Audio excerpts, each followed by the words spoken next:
their way. Ain't nothing like the old What more school. can I say? I wouldn't be here today if the old school. I remember Mr. Magic Flash, Grandmaster Cass, LL raising hell, but I didn't last. Every and Rock Kim was the shit to me. I flipped to see a Dougie Fresh show where Ricky D and Red Alert was putting in work.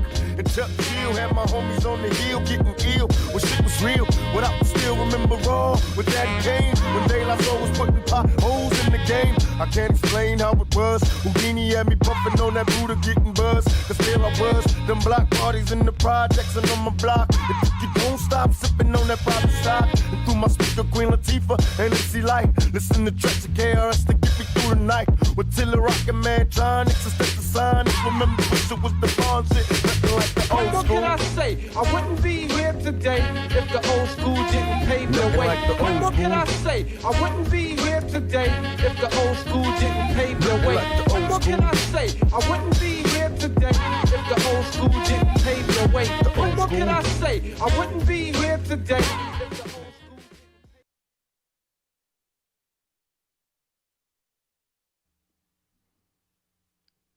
Hey, what's up, everybody? It's REN the Vinyl Archaeologist.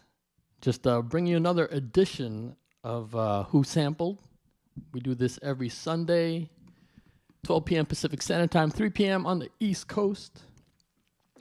Happy Sunday, everybody. Shout out to DJ Hot Decks, Evie Nicole, High Grade 1, our mods. Welcome, everybody. Yeah, please check in. Let us know where you are tuning in from. I'm broadcasting live from Oakland, California. We're about to get the game started in a couple minutes. Let me just go through my run a show here.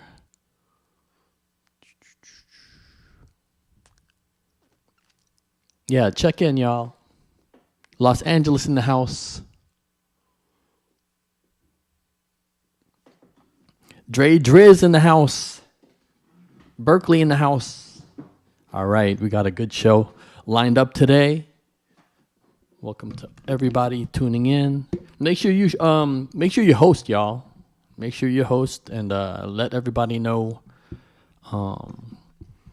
that we're about to get the game started. Again, I go by Ren, Renoir, Ren the Vinyl Archaeologist. Austin, Texas in the house. Strawberry Show Love. Welcome to the show. Again, I go by Ren, Renoir. I've had Ren the Vinyl Archaeologist as my moniker for the past 23 years, and I'm starting to shed that off and going by my birth name, Renoir. I live in Oakland by way of New York. I grew up in the suburbs of New York City, about 30 minutes north of Manhattan. I'm a DJ, student of hip-hop culture, tastemaker, promoter. I've been promoting events in the Bay Area for the past 20 years. I'm the founder of True School, which first started out as a weekly party at a place called Storyville in San Francisco and evolved into a brand and also an event guide serving the Bay Area and beyond. And recently we launched True School TV, which is a hip-hop streaming platform. It's free, so check out trueschooltv.com. It's kind of like a Netflix for hip-hop.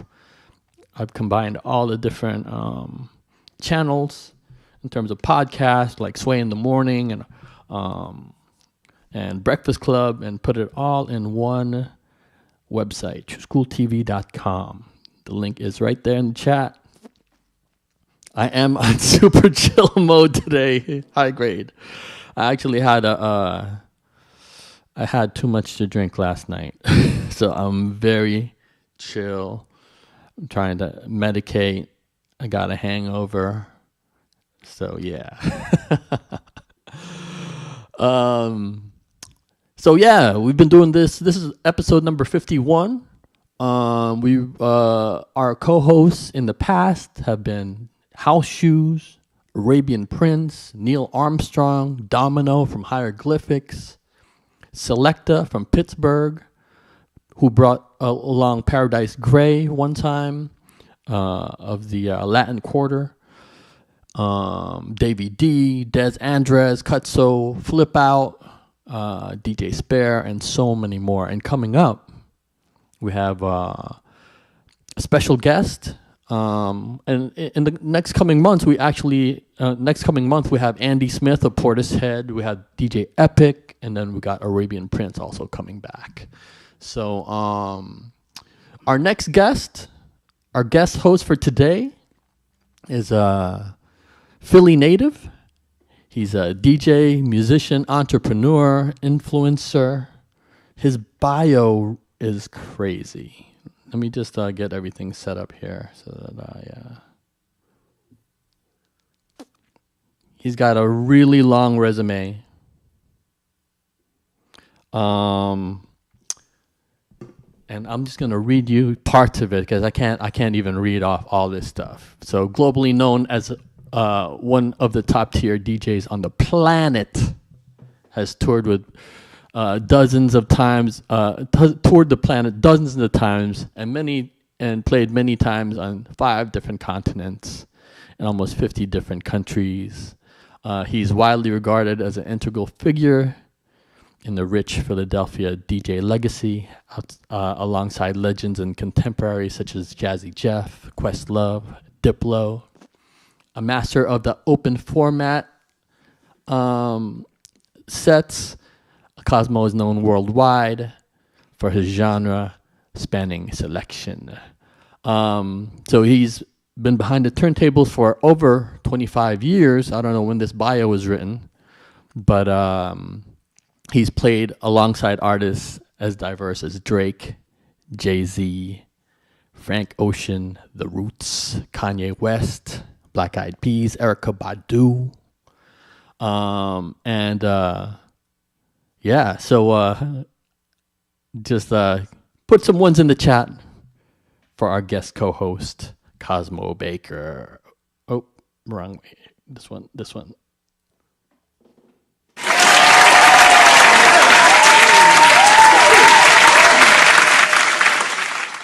Hey. What's up, Cosmo? How you doing? I'm doing great, Ren. How are you doing today? Good. Chilling. Let me turn you up a little bit. Okay, you guys can see me okay? Yeah. All right, cool. Yo, who wrote that bio, man? It's it's on your website, bro. Sound like I'm doing something. It's on your website. Is it 25 years or how long has this been? Actually, as of this year, 2021, this marks my 31st year behind the turntables. Oh wow. Yeah, and it's funny because I'm actually planning on doing kind of a commemorative thing to mark. Because 2020 was a bit of a wash, like let's not talk about that, right? So 2020 technically was my 30th year, so I'm going to have a little bit of a kind of a celebration and a commemoration of my 30 years behind the turntables this year, although technically it's 31. Wow, that's a lot of years. I've only been spinning since 97. Oh, okay. So I got like 23 years in the game. It catches up on it. Yeah, right? Totally. So yeah, for people who don't know, we've seen your streams, we've probably heard your mixes, we've heard your name. Tell people about your origins and when you first started DJing. We're talking about the 80s at this point, and just a real quick question. Can you guys hear me okay? I adjusted my mic on my end. Just wanted to make sure you guys can hear me okay. All right. Yeah. Eve Nicole says yes. Yeah. All right, cool. So, it's basically, if you think about Philadelphia tradition, kind of growing up in the city, growing up around hip hop, something that's omnipresent, something that you always see. You see dudes on the street, with boomboxes and breakdancing on the linoleum. That's what we would see. That's what I would see like every weekend going down to, places on Market Street and Chestnut Street, which would be kind of the 80s equivalent. If for those of you who may have this mental picture of like what Times Square was in New York back in the 80s with you had your movie theaters. They had dirty movies and Kung Fu theater and all that stuff, right? There's also where all the record stores were, right? So, kind of like just growing up in that environment, going to public school, having listened to rap my entire life. Times Square in the 80s was kind of grimy. Oh, very grimy. In Philadelphia, it was Market Street and Chester Street was grimy. It's still kind of grimy. Yeah. You know what I'm Okay. saying? All But, right. you So know we what I'm had saying? hookers. There was hookers in Times Square in the 80s. Oh yeah, for sure. I mean, it was a thing. Not that I would know anything about that, but but yeah, I mean, so like basically just kind of like the rich Philadelphia tradition of DJs, which now I look back and I say, I'm a part of. The DJ was always an integral figure here in Philadelphia, much akin to the sense of growing up in a city that's such in close proximity to New York. Yeah. Right. And the DJ was really the kind of the cornerstone of things here in Philadelphia. Although in New York, where you had it in the nightclub and also the park jams, right? In Philly, it was all about block parties. Mm-hmm. So, it's just kind of something that I got into in the 80s and, starting with, collecting records and making pause mixtapes. You make them on cassettes, right? Yep. Until 1990 when I decided to get my first turntables and hit the ground running and I've never looked back. Okay. At what age were you DJing at? Oh, you mean like I was DJing like at 14 or 15. Wow. Yeah. And it was interesting too because like by the time I was like 17, like I'd already kind of gotten enough skill, I guess, so that I was straight up. I was like playing in like nightclubs, like 21 and over nightclubs in downtown Philly, which was interesting and cool because I'd walk up there and the bouncers would be like, "Who's this shrimp right here trying to get in?" Right? And the promoters would be like, "No, he's cool. Like let him in the back way." Right? So then I would I'd be in there and I was like a deer. It was like a babe in the woods, like a deer with in the headlights. Like I'm looking at all this like. I'm 17, right? I'm like, holy moly, But then I'd start playing like,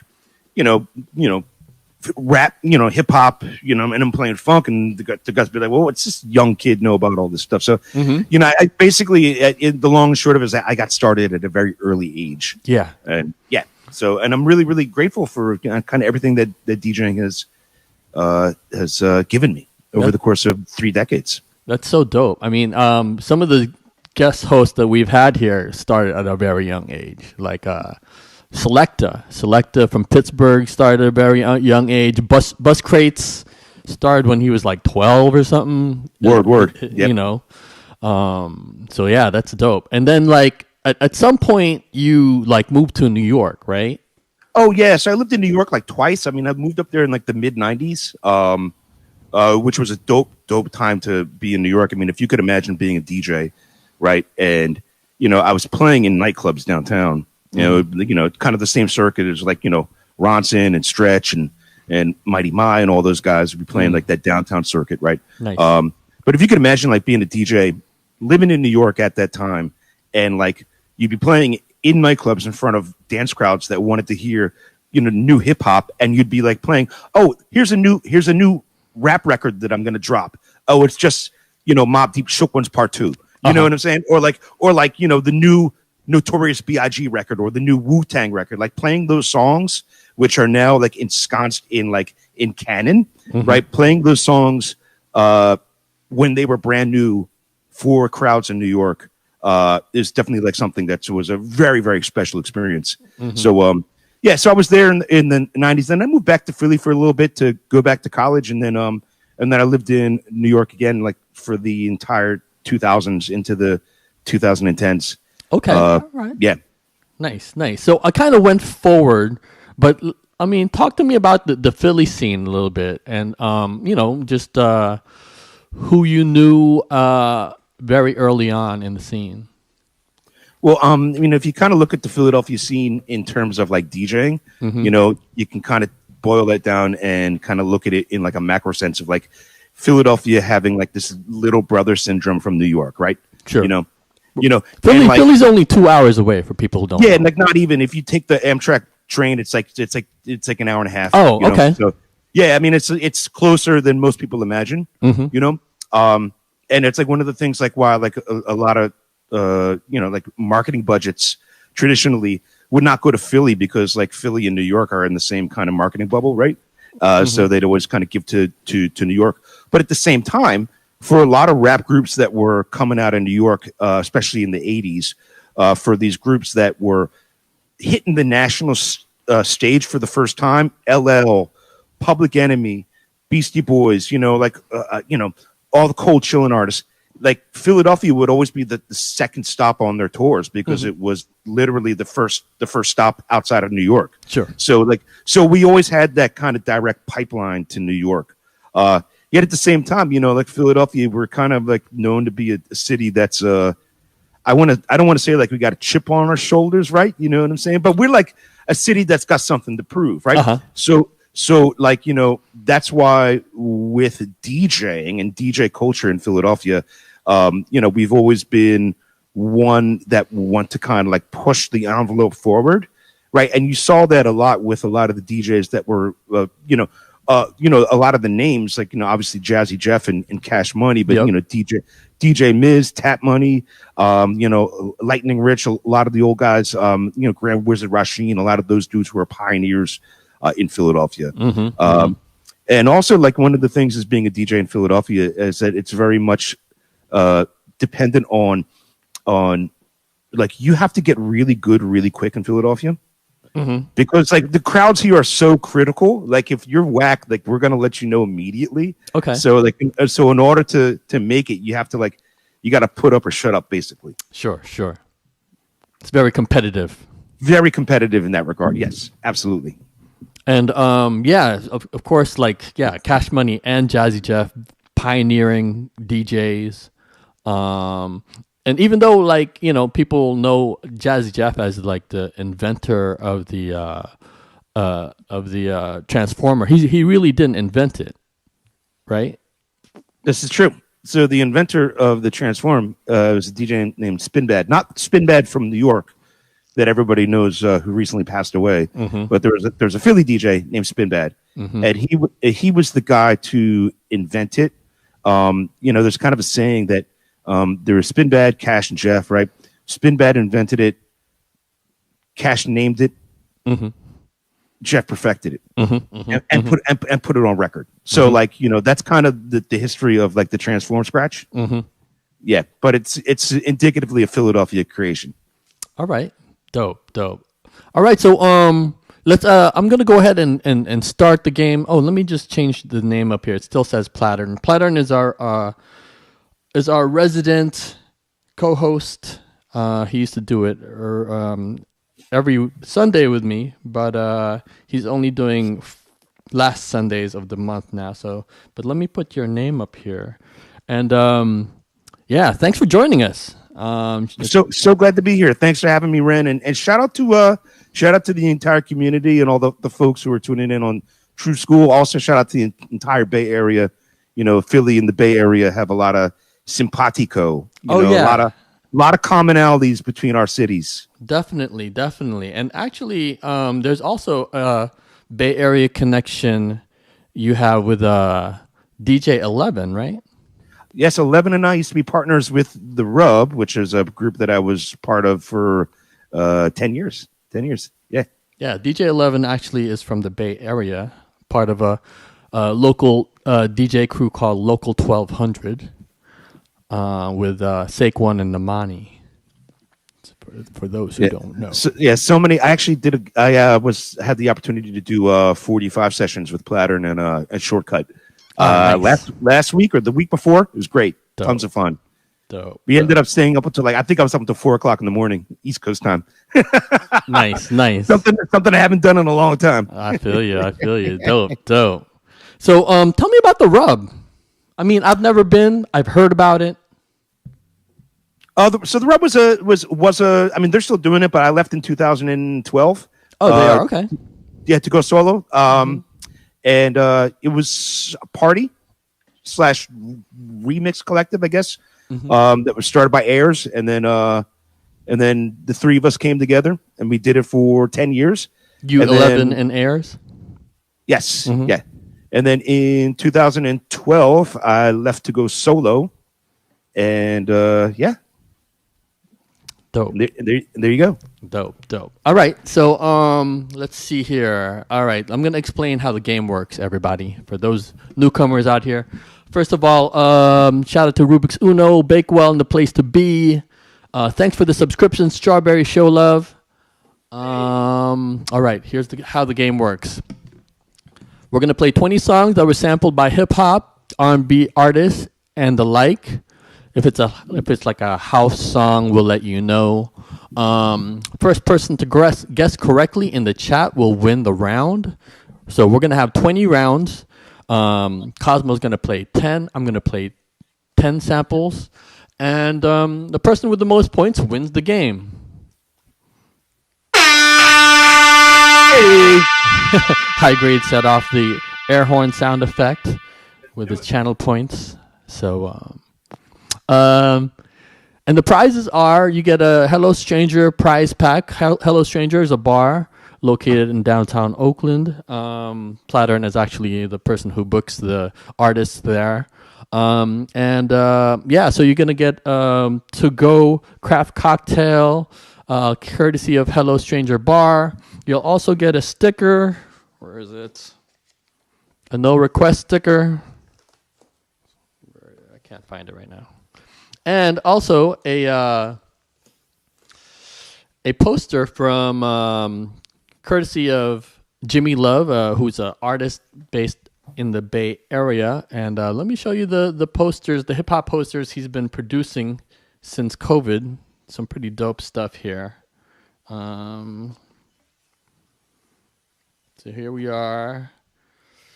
It's called headsofhiphop.com. If you want to download a free poster, he just asks you to donate to Black Lives Matter or the ACLU. But he's got a dope selection here. Boots Riley, J. Cole, Killer Mike, Ice Cube, Questlove, Chance the Rapper, Kendrick, Pac, Lauren, Kanye, Snoop, Big, Slick Rick, Beastie Boys, Jay-Z, Tribe, goes on and on. I think he's got Mad Villain, Naughty by Nature, Too Short, Andre, Madlib, Humpty Hump, Nas, Mos Def, and the list goes on and on. So that's on headsofhiphop.com if you want to pick up one of those. High Grade One says, we need Jimmy to make a Ren and Plattern poster. Okay, word. That would be dope, actually. He's actually asked me if there's any people we want him to draw. So that's a good idea, actually. Maybe Cosmo. Cosmo might need one. Hey, Some of our guest hosts and stuff. All right, so let me just run down the rules. That's how the game works, but let me tell you the rules. Number one, name the full artist and song. So if it's Eric B. and Rakim, you have to say the whole thing. Don't just say Rakim. Spell correctly. Watch out for autocorrect. Because if you try to type Rakim, it could say raking, and that's not the correct answer. You don't have to spell it the hip-hop spelling way. So, like, say, for example, America's Most Wanted, you don't have to spell it with 3 Ks and a Z. There could be more than one answer. Number 3, there could be more than one answer to any particular sample, because some samples have been used by a multitude of artists. Parenthetical titles, meaning the titles that appear in the parentheses, we will accept those as an answer, as a correct answer. Interpolations. Interpolations are when an artist basically takes the, maybe the melody or the, samples it in that particular way and puts their own twist on it. We accept interpolations as samples. Number 4, no cheating, no Shazamming, no Googling. It's just you got to take it straight from the top of the dome. All right. So that's pretty much the rules. And since let's see, If there's any questions, let me know. Also, don't forget, host. Everybody host, please. And we'll get the game started. So High Grade says most samples have been used on multiple songs. So any song that uses it is the correct answer. The first one wins. That is correct, High Grade. Thank you for the clarification. All right, so here we go. Since you're the guest, I'm going to just go ahead and get it started. I usually start easy and get progressively harder. All right, here's the first one.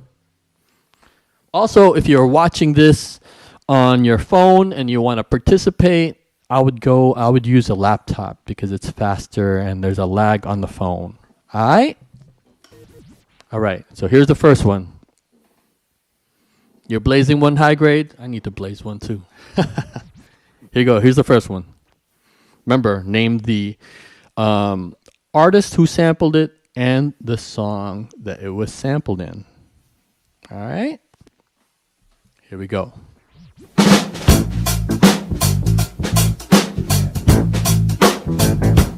How do you feel? Feel good.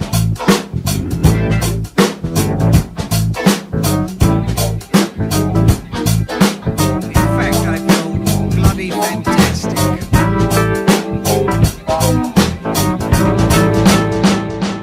Dre Driz got it.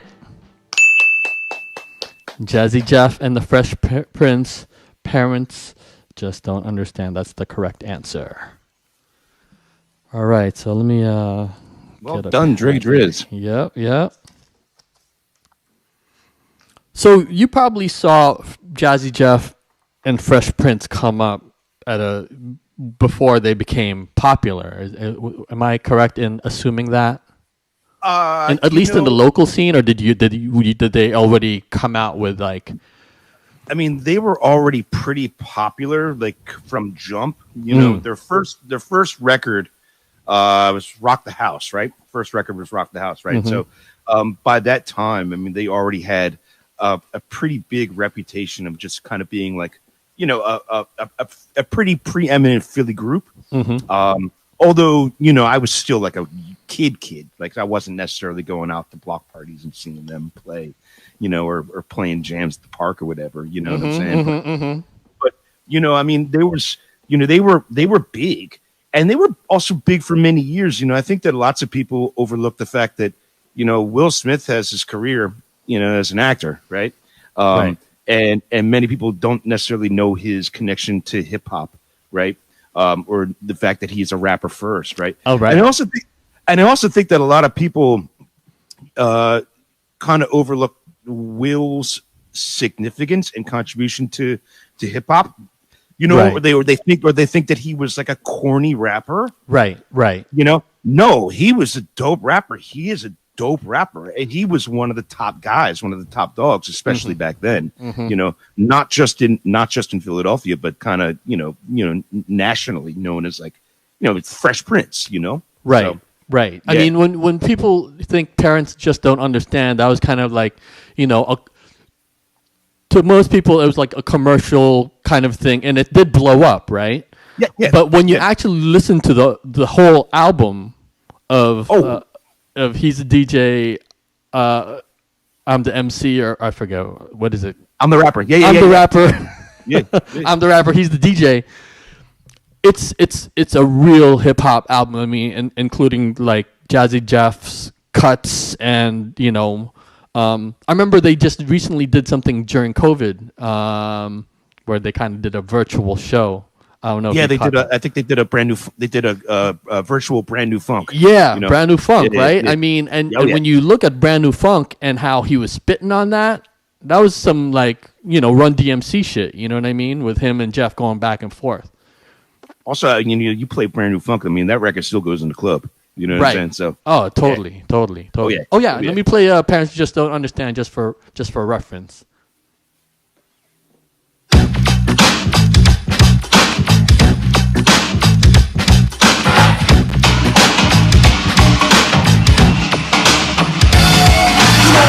All the same, no matter time, no place. They don't understand that us kids are going to make some mistakes. So to other kids all across the land. There's no need to argue, parents just don't understand.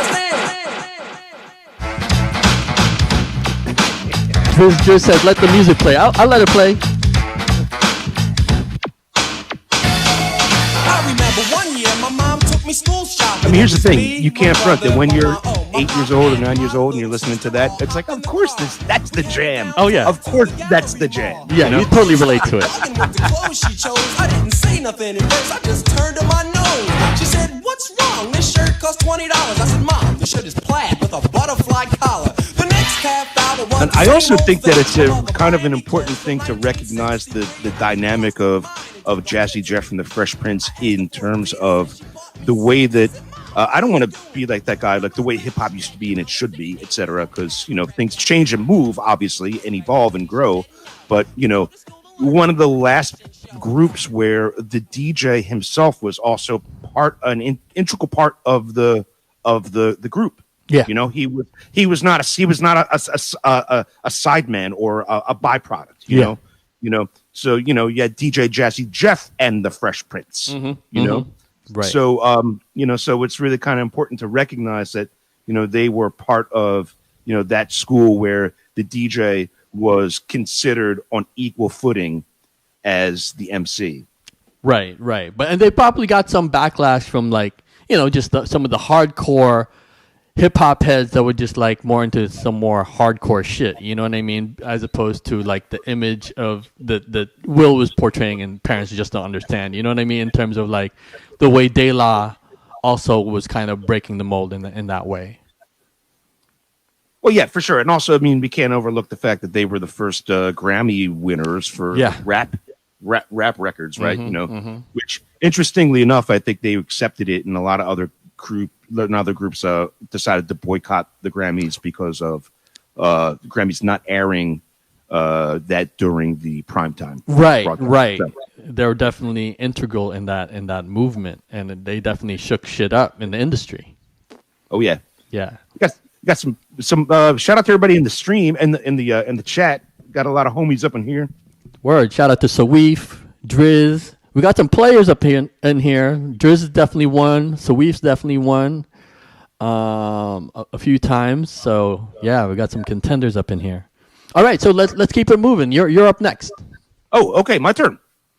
Okay, so I'm gonna play this song. Actually, this song was sampled in multiple parts, so I'm gonna play the second part first, and then the first part second, if that makes sense. Okay. All right. Sounds good. Y'all ready? Can you hear it? Yep.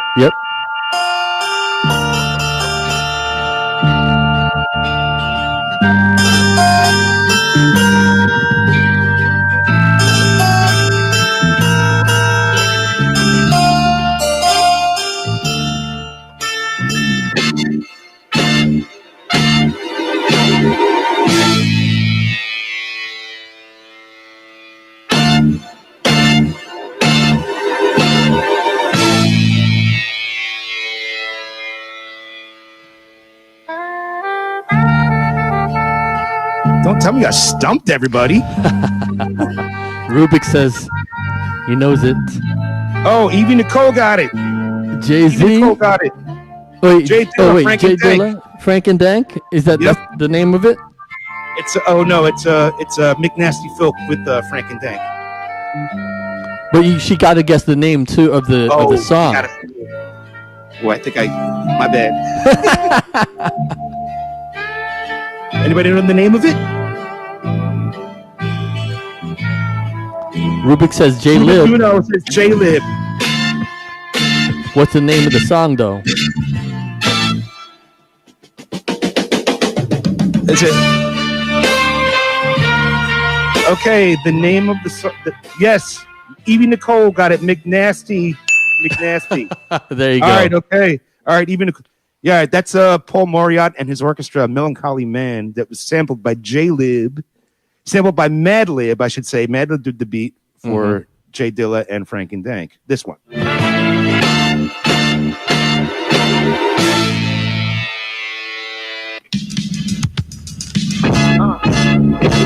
come on. Whoa, yeah, it's Frank Nitty in the place to be. With JD to the LIMLIP. So let me see you touch the sky. Let me see you wave your hands up high.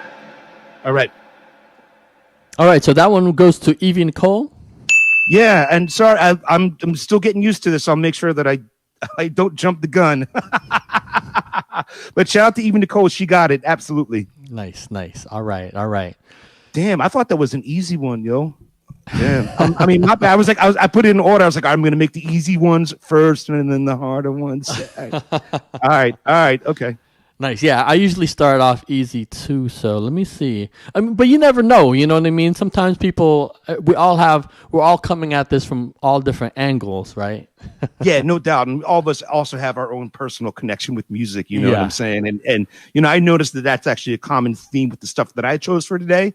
And I have a feeling the same goes with what you chose today. There's a common theme. Yeah, definitely. Always. Here we go. This is the next one.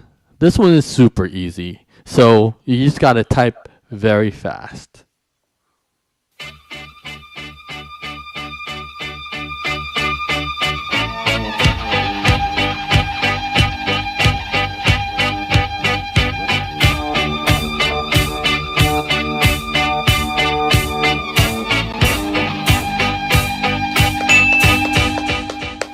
All right, DJ Hot Deck's got it. MIA got it. Paper Planes. Whew. Man, I got to tell you, that sample is a genius sample. It was so good. Yeah, that's The Clash. It's The Clash. Yeah, it's Straight to Hell is the name of the song. Yep. And Diplo sample. There's a middle section of it where it goes back to that very beginning riff. Mm-hmm. But it has a more of like a sparse sound right in the middle of it. Ridiculous sample. And you've known Diplo for a long time. Oh yeah, I almost called him Wes. I've known Diplo for 20 years. 20 years at this point. Nice. He was a young cat who wasn't even really doing anything. He was just kind of getting started DJing. He would come out to me and my friend Rich had a party every Monday night that we did for years on end. Rich Medina. Yeah. And we actually still do first Mondays of the month now online together. Although we're not doing tomorrow, we're doing next Monday. But yeah, this is called The Remedy. And it'd be like everybody would be there. Dilla and them would be in town recording, Sequarian stuff and whatnot. And they'd come down on a Monday night and, and play, listen to what it is we'd be playing. Right. And, and artists would be coming in from out of town and whatnot, that would be the spot to go because it's Monday night. Right. Mm-hmm. And, you know what I mean? And the coolest parties were always during the weekdays. Yeah, for sure. And especially right at that time, it was indie hip hop and the Philly neo soul scene was really popping. We're talking about late 90s into early 2000s, right? Mm-hmm. But yeah, anyway, so Diplo used to, before he really started DJing, he would come out there every week. He'd be there and checking the vibe and checking the scene and whatnot. So yeah, nice.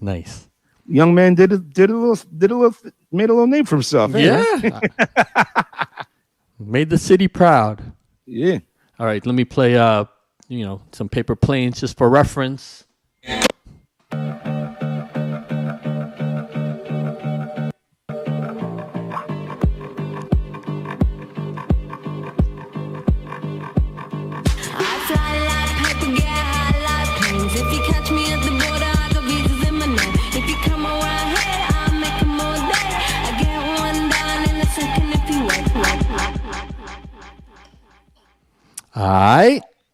All right. So that last one went to Hot Decks. Congratulations. All right, so you're up next. All right, so we'll get this cracking right now.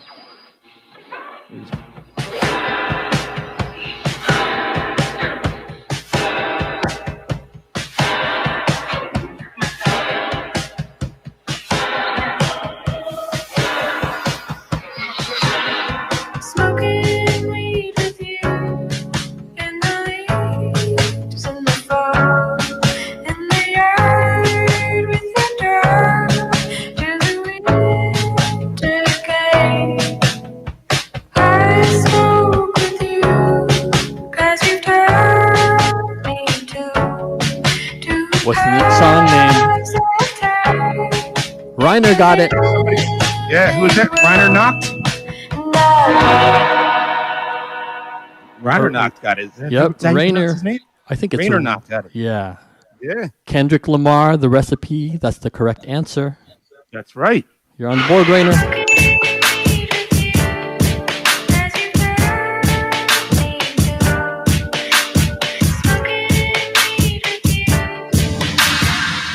Yeah, that's actually I wanted to choose that one just because I thought it was a really cool flip. The way that not only a lot of artists these days are like pulling from all these different sources. Mm-hmm. So many of them are pulling from like new contemporary like indie rock, which is cool, right? Mm-hmm. And that's a good example. The band is Mr. Twin Sister from New York, right? And they're like an indie rock band. But also it was a good example of that song is like 120 BPMs or 122, and so like the idea of taking something and then and half timing it basically. Mm-hmm, You know what I'm saying? So yeah, good nice. Good going, Rhino Knocked. Word up. And that was like a Dre production. What's it?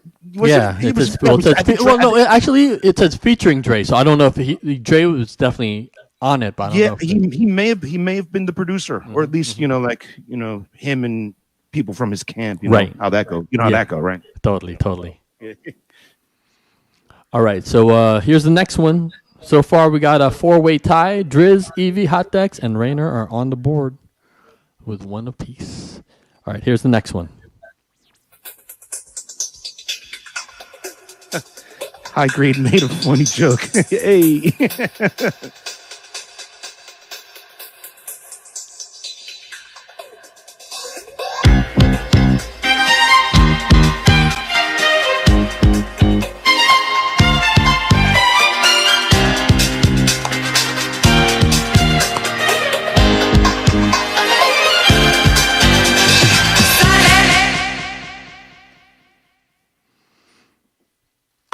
Hot Dex. Ooh-wee, Ghostface, Mark Ronson, ooh-wee. I don't know. This is a tough one because it's both Mark Ronson and Ghostface get the credit. But who should we give it to? I guess the first person would be Hot Dex. I mean, technically they're both right. I mean, it's Mark Ronson featuring Ghostface, right? And Trife, I think. But yeah. So yeah, Ghostface is the feature on it, right? Yeah, I mean but it is a Mark Ronson track featuring Ghostface. Yeah, so but we looked that up. But then you also would say like, oh, you play that Ghostface, or like if that came in a club, you'd be like, oh, that's Ghostface, right? Right. You wouldn't be like, oh, that's Ronson. I don't know, man. I mean, what do you think? I think we should give it to Hot Dex, I guess. Then, if that's the way we're going. I think give it to Hot Dex. Okay, he knew it. You know what I'm saying? And that's a good sample. That's Boney M. Their version of "Sunny," which is the famous song "Sunny," which is originally written and performed by an artist called Bobby Hebb. Interesting behind that is that Bobby Hebb actually wrote that song "Sunny" in memory of his brother, who died by a stabbing. And his brother was killed on the same day that JFK was killed. So there was kind of like this duality with that song. It's kind of like talking about the Sonny, I love you. It's the loss of his brother. And at the same time, it's kind of the loss of the innocence of the country. Oh, interesting. You picked the right motherfucker to be on your show because I have so much useless music knowledge. That's awesome. That's what I love Plattern for as well. It's all about nerd shit right here. You know what I mean? That's what we do, bro. That's what I'm saying. When we did the 45 sessions, like it was supposed to be like just like I do my set, everybody do my set, but then like we just kept on going and just nerding out. So yeah. So Boney M, the German band, yes, produced by Frank Farian. And Mark Ronson, you met him in New York, or did you meet him in Philly? Shout out to High Grade with the legit ass comment. What's that? He says, "Wait, when was this country innocent?" Word up. Yeah. So I've known Mark since the mid '90s. I mean, he was the guy that was on the scene, kind of the same scene as me. And then he became Mark Ronson. Uh-huh.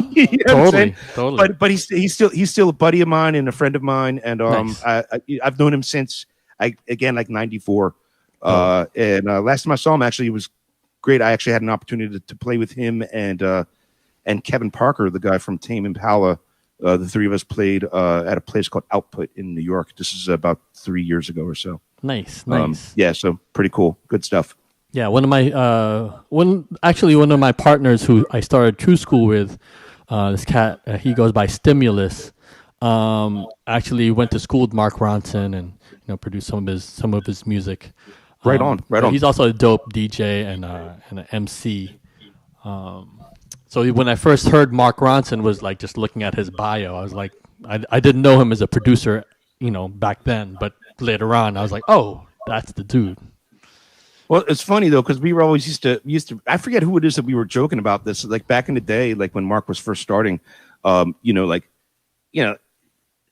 is a dope DJ. He's a dope DJ, but back when he was first starting, it'd be like kind of cringe, like, what I'm saying, right? I mean, we were like laughing at this, right? And also you can like laugh about it too because it's like as buddies and whatnot. You're saying, but the thing is also is that like even back then, like the '90s, like he was without question being a guy who was being very brave in what it is that he was playing, in the sense that he was playing, primetime slots. Granted, it was kind of more downtown spots, but primetime slots in New York, and would be the first. He would not be scared to play like originals or funk or '80s and whatnot. You know what I'm saying? Okay. So, so it was like very much like at the cutting edge of this, and it was interesting too because a lot of those records. I'm not going to necessarily say that a lot of those records that ended up becoming like kind of big '90s hits that were like, obvious samples that, like Bad Boy and stuff like that. But, those things were getting played in the club by the rappers and the producers who were in the club hearing them. So, it's kind of the effect of, producers hearing stuff getting played in the club and saying, oh, I should flip this. And then making, huge records from it. So Sure. Totally. Yeah. Mm-hmm. All right. Oh, of course. Oh, I didn't play Ooey. Here. La la la la la la la la la la. Yo,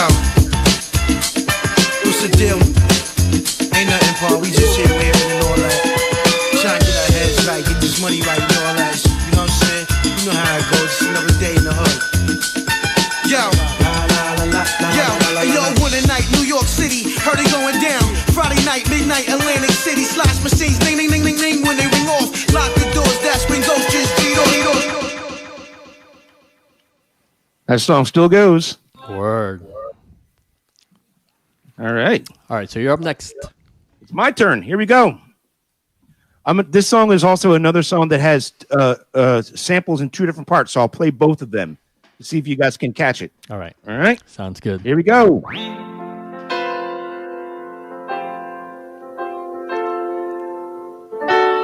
Read all about their schemes and adventuring. Yes, it's well worth the fee. Shout out to Macintosh. Shout out to DJ Moody. So roll up, how they make you burn.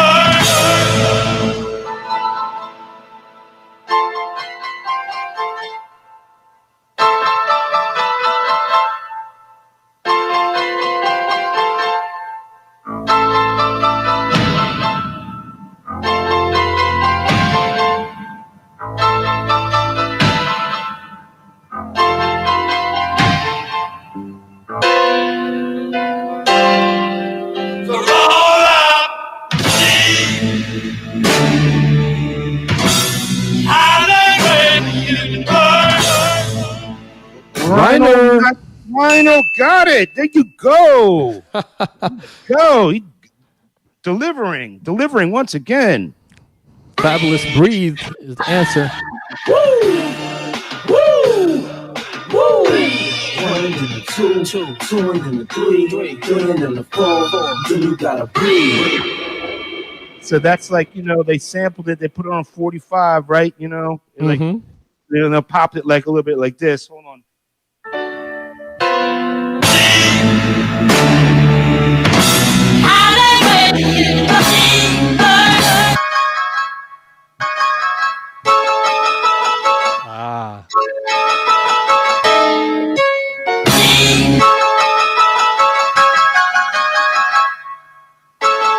etc., so on and so forth. Nice. You know.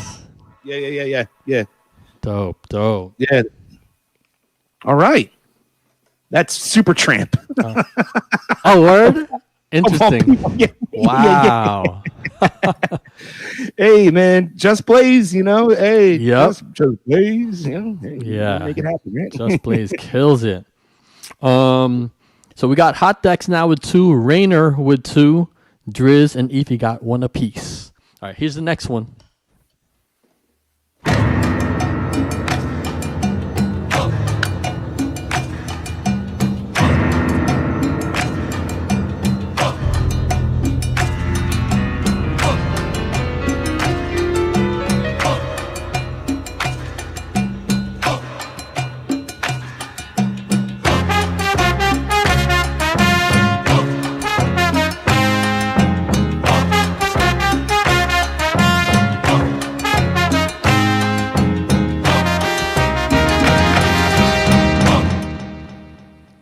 Channel Live used it? Let me look. I don't know about that.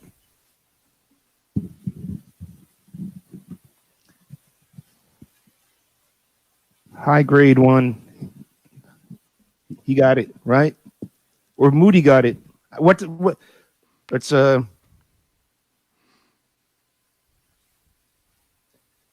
I don't know if Channel Live used that though. Yeah, let me look real quick. know. Otherwise, it would go to Moody. It looks like.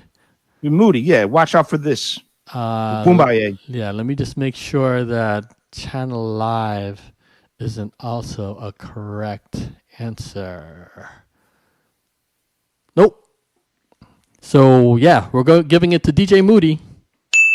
Awesome. I Congratulations. love that song. It's Willie Colon, right? Yes, correct. Willie Colon. Yeah, Maria Lonza. Great tune. Actually, it's funny because me and my friend Scratch Bastard have a series that we put out every year since like 2012 called Songs We Listen to a Lot in ... whatever the year is, right? Mm-hmm. And I remember, the cool thing about that series is we don't just play new records; we play old records as well. So, okay, I think it's Songs We Listened to a Lot in 2014. We started our mix with that song. So, oh, nice. Yep. Shout out to my brother Scratch Bastard. So here it is.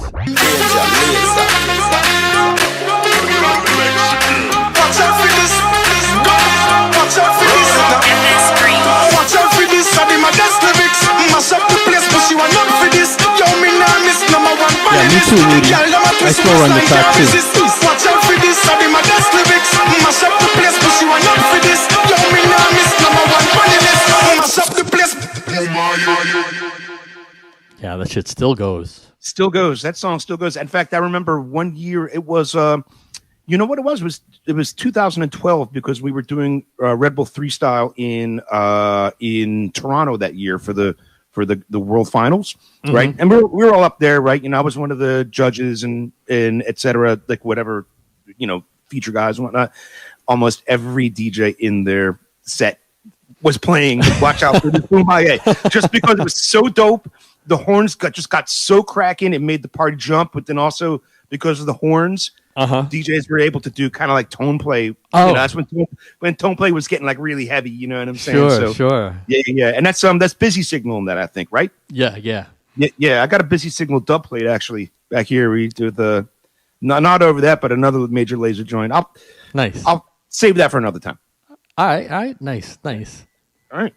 So my turn. Yeah, you're up next. Here we go.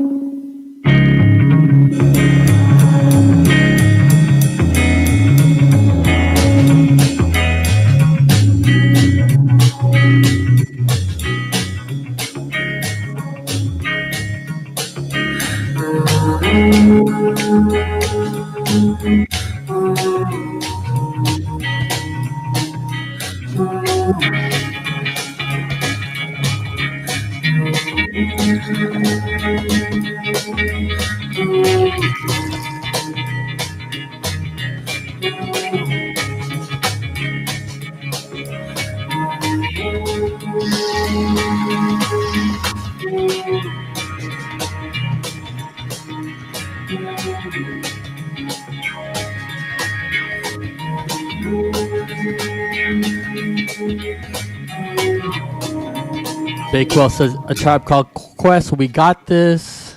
Nobody's Evie named says it yet. Pete Rock and CL. Nobody's named it yet.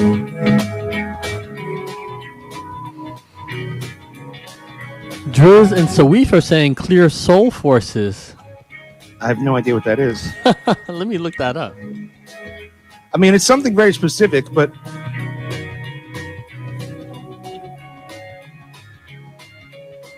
let me see. Here.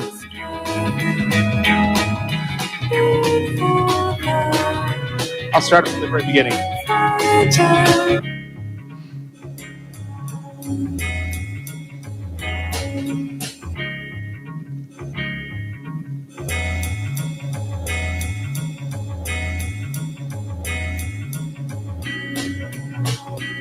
Oh, they're a hip hop group from Detroit. Interesting.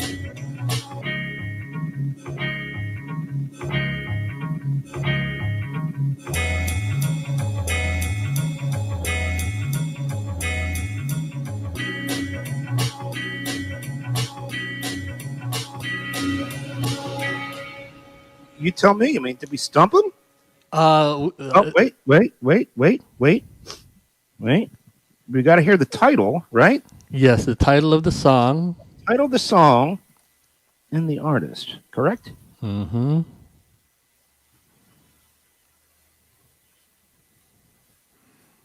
All right. Anything? Okay, I guess we'll just count it down. 5, 4, 3, 2, 1. Okay, so Sawif Arms actually got the artist. It's Buster. It's Buster Rhymes. Show me what you got. Yeah,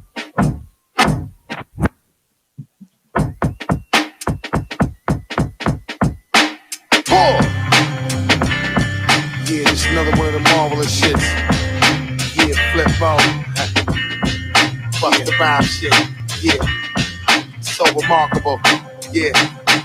Bust the rhymes, the immaculate raw, hardcore, rickety raw. Lay niggas flat on the floor.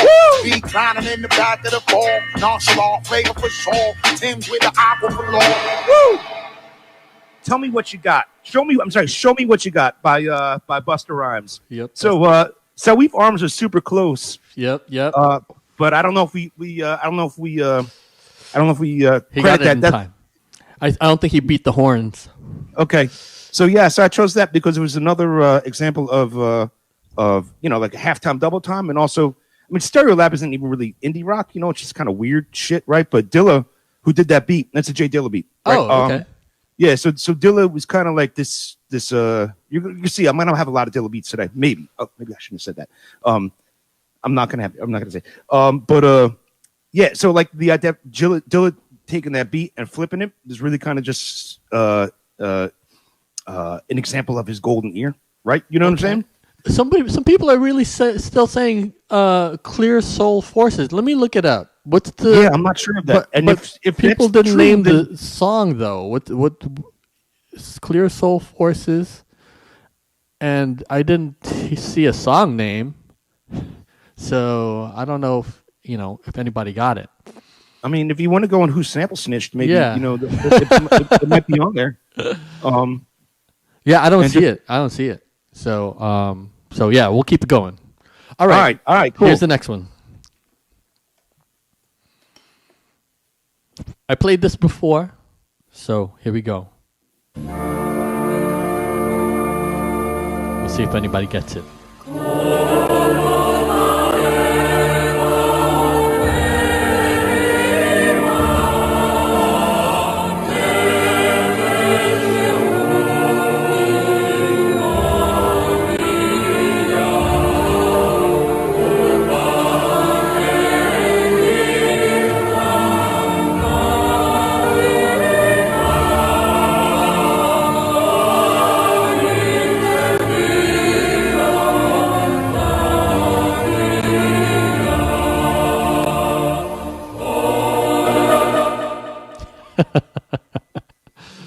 Figured I'd stump y'all on this one.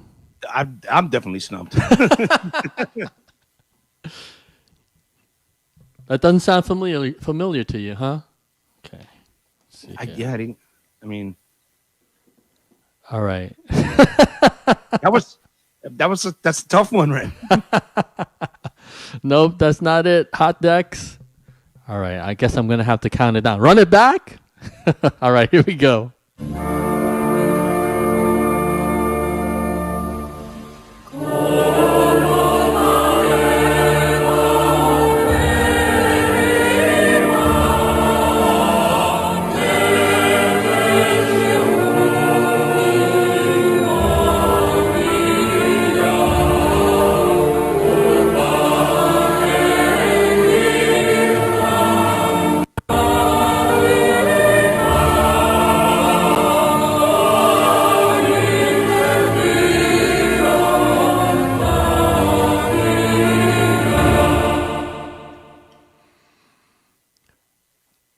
All right. 5, 4, 3, 2, 1. Sad trombone. Damn. I actually looked up Clear Soul Forces running. Actually, that is the correct answer. Is that a correct answer? Yeah. So we need to give it Because it was Stereo Lab, right? It was Stereo Lab. Yes, come play. Okay. Come play in the Milky Night. Okay, so we're gonna have to take it away from Moody and give it Moody. to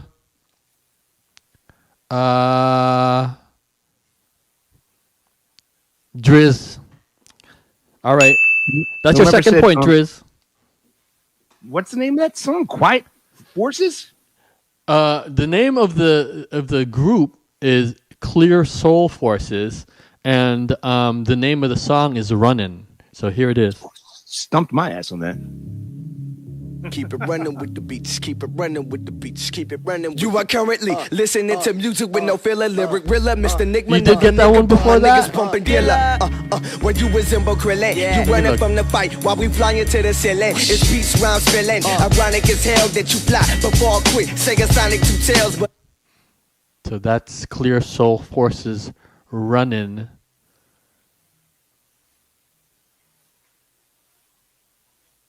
Okay, so DJ Moody said Runnin'. Let me look. Clear Soul Forces.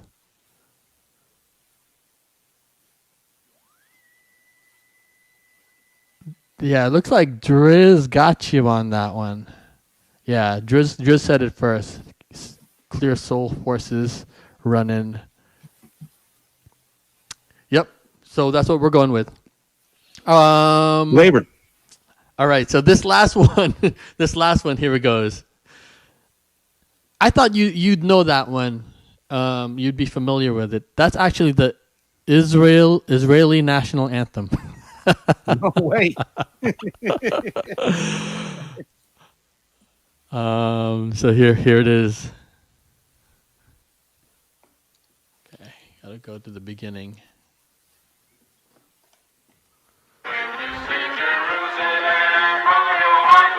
No way. No way. Anderson Pop. Anderson Y'all Pop. niggas got me hot. Flavor. Yeah. Nah, niggas got me hot. Yeah. That's ill. Yeah. Good pull on that one. Said. Hey. Good pull on that one, Ren. Good pull. Thank you. Man. Yeah, it's funny because I was actually talking about Anderson Paak last night, specifically about the Malibu record. Uh-huh. It's a record that's I still find myself returning to that record, and I listen to the whole thing all the way through. Yeah. It's definitely like his, in my opinion, his magnum opus and a classic record that stood the test of time at least 5 years later. Totally. And even his last one. Yep. Yeah. I mean, that's Anderson Paak. I mean, he can't do no wrong in my opinion. You know what I'm saying? Mm-hmm. I even like the Silk Sonic shorts. I'm not gonna lie. Yeah, I'm glad he blew up. You know what I mean? Because he was kind of, he was kind of there. And then I was like, man, we need to see this guy blow up because it's just really inspiring to see his talent, and what he brings to the game. Yes. All right, so you're up next. Okay. Thanks for the subscription, Jade Butter.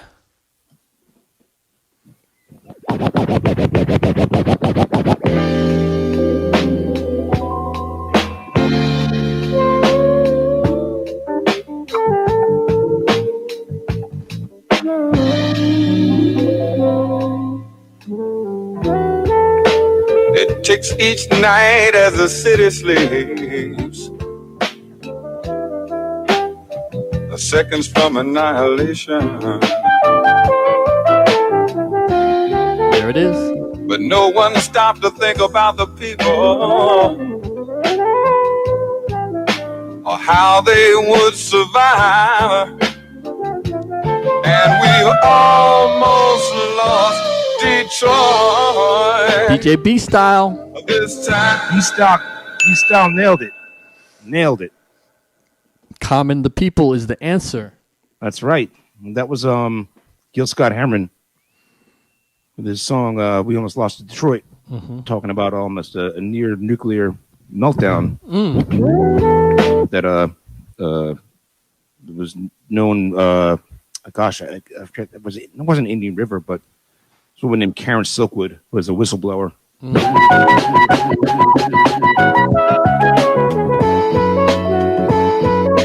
About the people. About the people. About the people. But no one stopped to think about the people.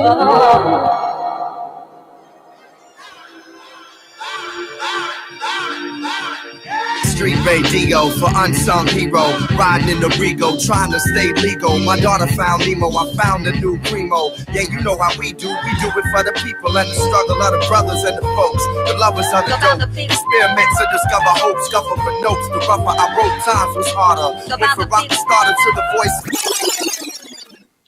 That's Kanye beat too. Oh, nice. Yeah, pretty sure it's Kanye. Yeah, it's Kanye. Old Kanye. Old Kanye, old to mid Kanye. All right, so not this is only crazy Kanye, not MAGA Kanye. Yeah. So the score right now is Driz, Hot Dex, and Rainer got 2 apiece. Evie got 1, and so that's what I have so far. Let me know if that's what you have, Evie Nicole. And and we'll keep it moving. Pre Kim Kardashian Kanye. Yeah, there you go. Oh, that's hilarious. All right, so here's the next one.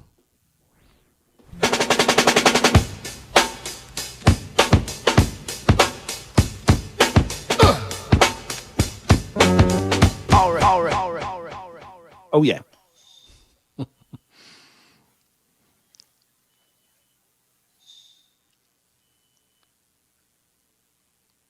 The Roots Clones, that's the correct answer, Dre Driz. That's your 3rd point. Get that Cool thing about that record, because the Roots Clones obviously is a Philly record, but that group that you just played, the name of that group is called Surprise, right? And the name of the song is Sweet Love, Sweet Thing, Sweet Correct. Love, Sweet Love, right? Correct. You know, the cool thing about it is that group also is from Philly area. Oh, nice. Dope. And it's actually a pretty funky joint. Yeah, I mean, it's like kind of like white boy blues kind of style, but like that drum beat just hits so freaking hard, you know, and that fill, that intro fill, to me, you know, maybe I'm biased, but that intro fill is just instantly recognizable. Oh yeah, you know, and as a DJ also, that's like that little was one of the most fun thing to cuts up, you know. Oh hell yeah, hell yeah. Who got that? Dre Driz? Yep, Driz got that one. So is that just this little part? Yep, exactly. And that was produced by Kilo. Kilo, who was a homie of ours. I've known Kilo since the mid '90s. Because I basically grew up all those guys, Amir and Tariq and whatnot. But Kilo is a guy who was part of the Fifth Dynasty, right, crew. and ill producer, ill beat smith, and record digger. And Kilo was the guy behind that song. Dope. Yeah. So Evie says you got one for B Style, and you have DJ Moody. Yeah, I had DJ Moody, but we had to take that one away and give it to Driz because he answered that last one. Sorry. All right, so B Style, I got you on that one. So here's Clones. First of all, let's talk about these ill capers and fly frontin' bitches that now caught vapors. Just run up on you with guns, snatch your papers. Outline body chart is how they would scrape ya from off the pavement. I hate getting locked up cause that upstate bus reminds me of the slave ships. Was in the Bible, never saved. I guess that's why every juvenile is in the same predicament. You wanna slave F-O-S and do the concept. Again, I may be biased. Oh, you got one too, DJ Moody, the Major Lazer one? Sorry about that. All right. I got you now. Sorry, sometimes I lose track. I'm appreciative that everybody in the chat is rocking with us. This is really fun. And I hope everybody's having a good time. You know what I'm saying? So shout out to everybody that's been participating. Word up. And also shout out to you, Ren, for, you've got several different hats on today. So, totally. I commend you. Word up. And also, I was going to say, I'm biased. I know maybe I'm biased and whatnot, being the Philly guy I am, but hearing Clones, it just makes me want to, throw a table across the room. I'm saying and start ripping shit up. It's such a dope track. So dope. It's so hard, too. Mm-hmm. All right, my turn, I think? Your turn. All right. Here we go.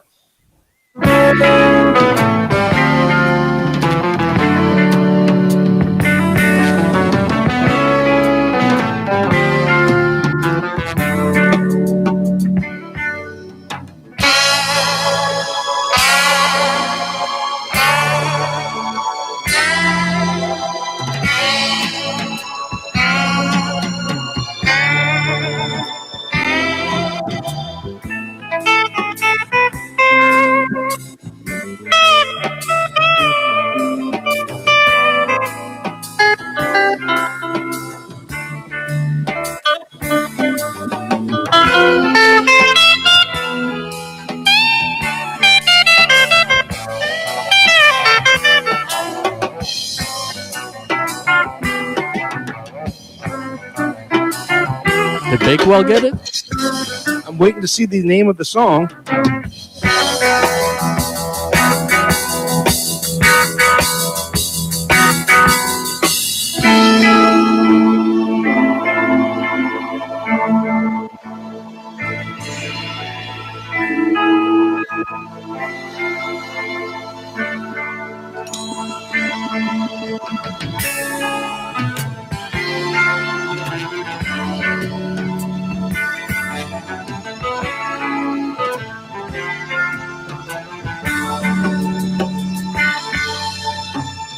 Recuerdo haberte amado así dormida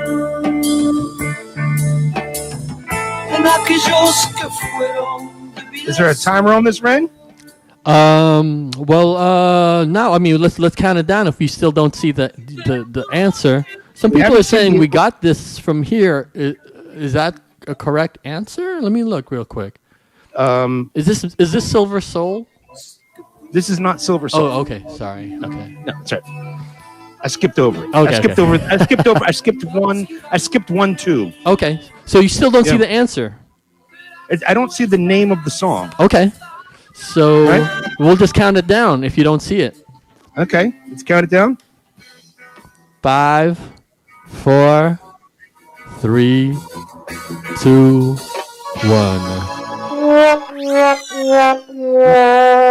Oh, and Sawif came through just, I don't know if I guess he came under the buzzer. I'm not really sure, right? Yeah, I think that was on the buzzer, so we'll give it to Sawif. Okay, all right. Because there's usually like at least a 5 to 10 second lag, so we'll give it to Sawif. People saying they don't count that album need to fix their freaking ears. That album is spectacular. That was a group called Invisible from Brazil from 1976.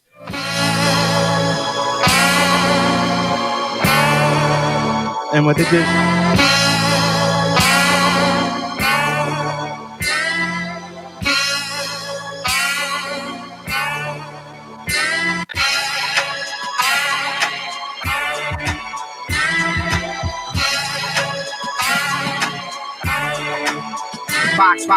Fox with a capital G, ball in the beat, status Chris Paul or John Wall in the league. Grab a mic till the knuckles will bleed. Cause I believe the potent and I'm potent have you geek like speed. If I This Generation by Trap Called Quest. Nice. So congratulations to Sawif. All right. So here's the next one.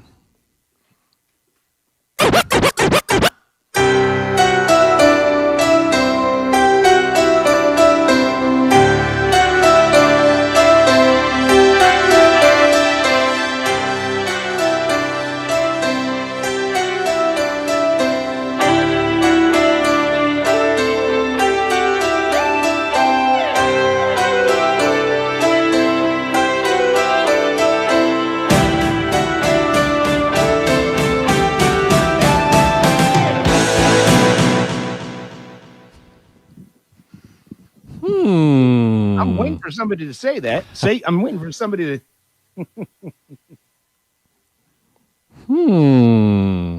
It's mighty quiet. Mighty quiet.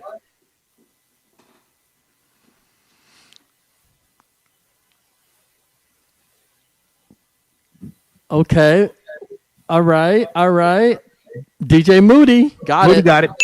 Moody got it. That's your second point. Cash Money and Marvelous Ugly People. Where is it? Ugly People, be quiet.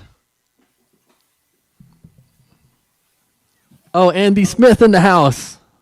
Make sure you follow DJ Andy Smith of Portishead. Shout out to Andy Smith. What up, dog? He'll be co-hosting next month, so make sure you tune into that. So it should be fun. All right, so shout out to Flip Out in the house. What up, my G? What's up, Flip Out? Make sure you also follow DJ Flip Out. All right, so this is the score right now. Driz is leading with 3. Hot Dex, Rainer, Moody got 2. Sawif, Evie, and B-Star got 1. Oh, and of course, let me play Ugly People Be Quiet just for reference.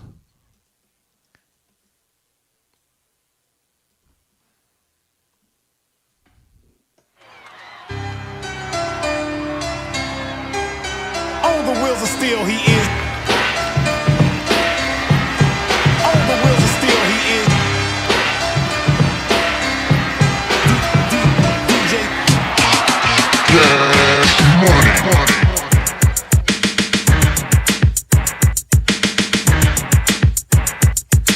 All the ugly people be quiet.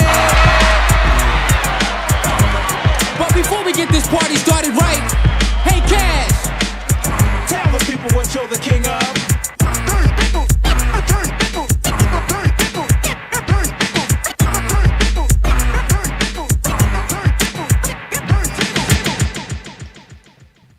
There you go.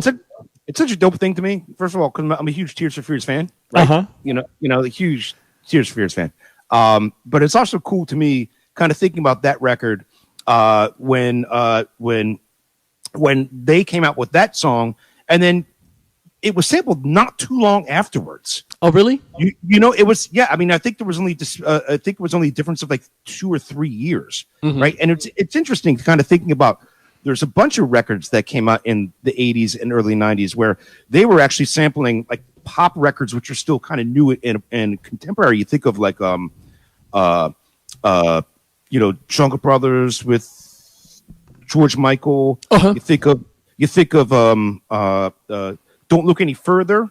Came out like only like 2 years before Eric B. and Rakim. Sure, right? Sure. You know, Third Base and Sledgehammer came out like within like 2 years of each other. So definitely a cool thing that that song Cash and Marvelous kind of stuck in the same vein. Yeah, totally. Yeah, and it just the way it comes in for the song is just kind of it gave it a grand entrance.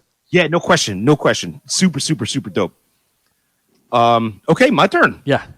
All right, I'm see if I can stump people. I want to actually have them get a name, but let's get jazzy for a second.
Looks like we have an answer. So let's say something real quick, because I know that DJ Moody said something, which I'm not sure if it's the case, but we should check on it. Okay. DJ B Style got the answer that you had in mind. That I had in mind. So I don't know if you want to check, which is the Roots Dynamite. Yeah, so this is Zoot Sims and Buddy Pizarro, a song called Indiana. Here, I'll play it.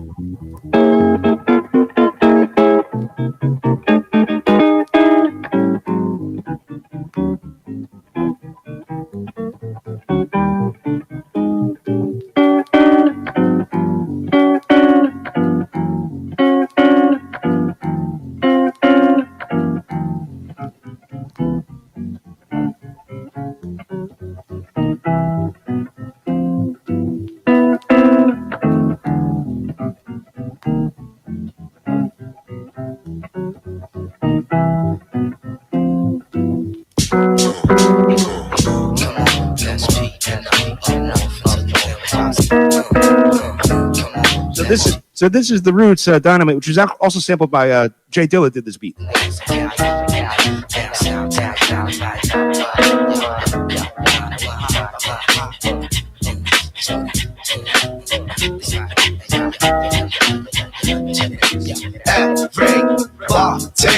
touch this elephant dynamite.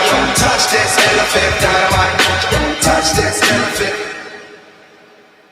All right. So that last one went to B Style. So that's your second point. Yeah.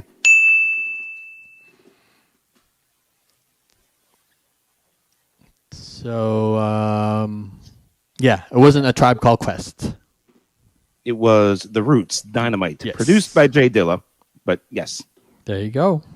I hear what they're saying about phony rappers, right? That's a Gary Burton sample, I believe. Mm-hmm.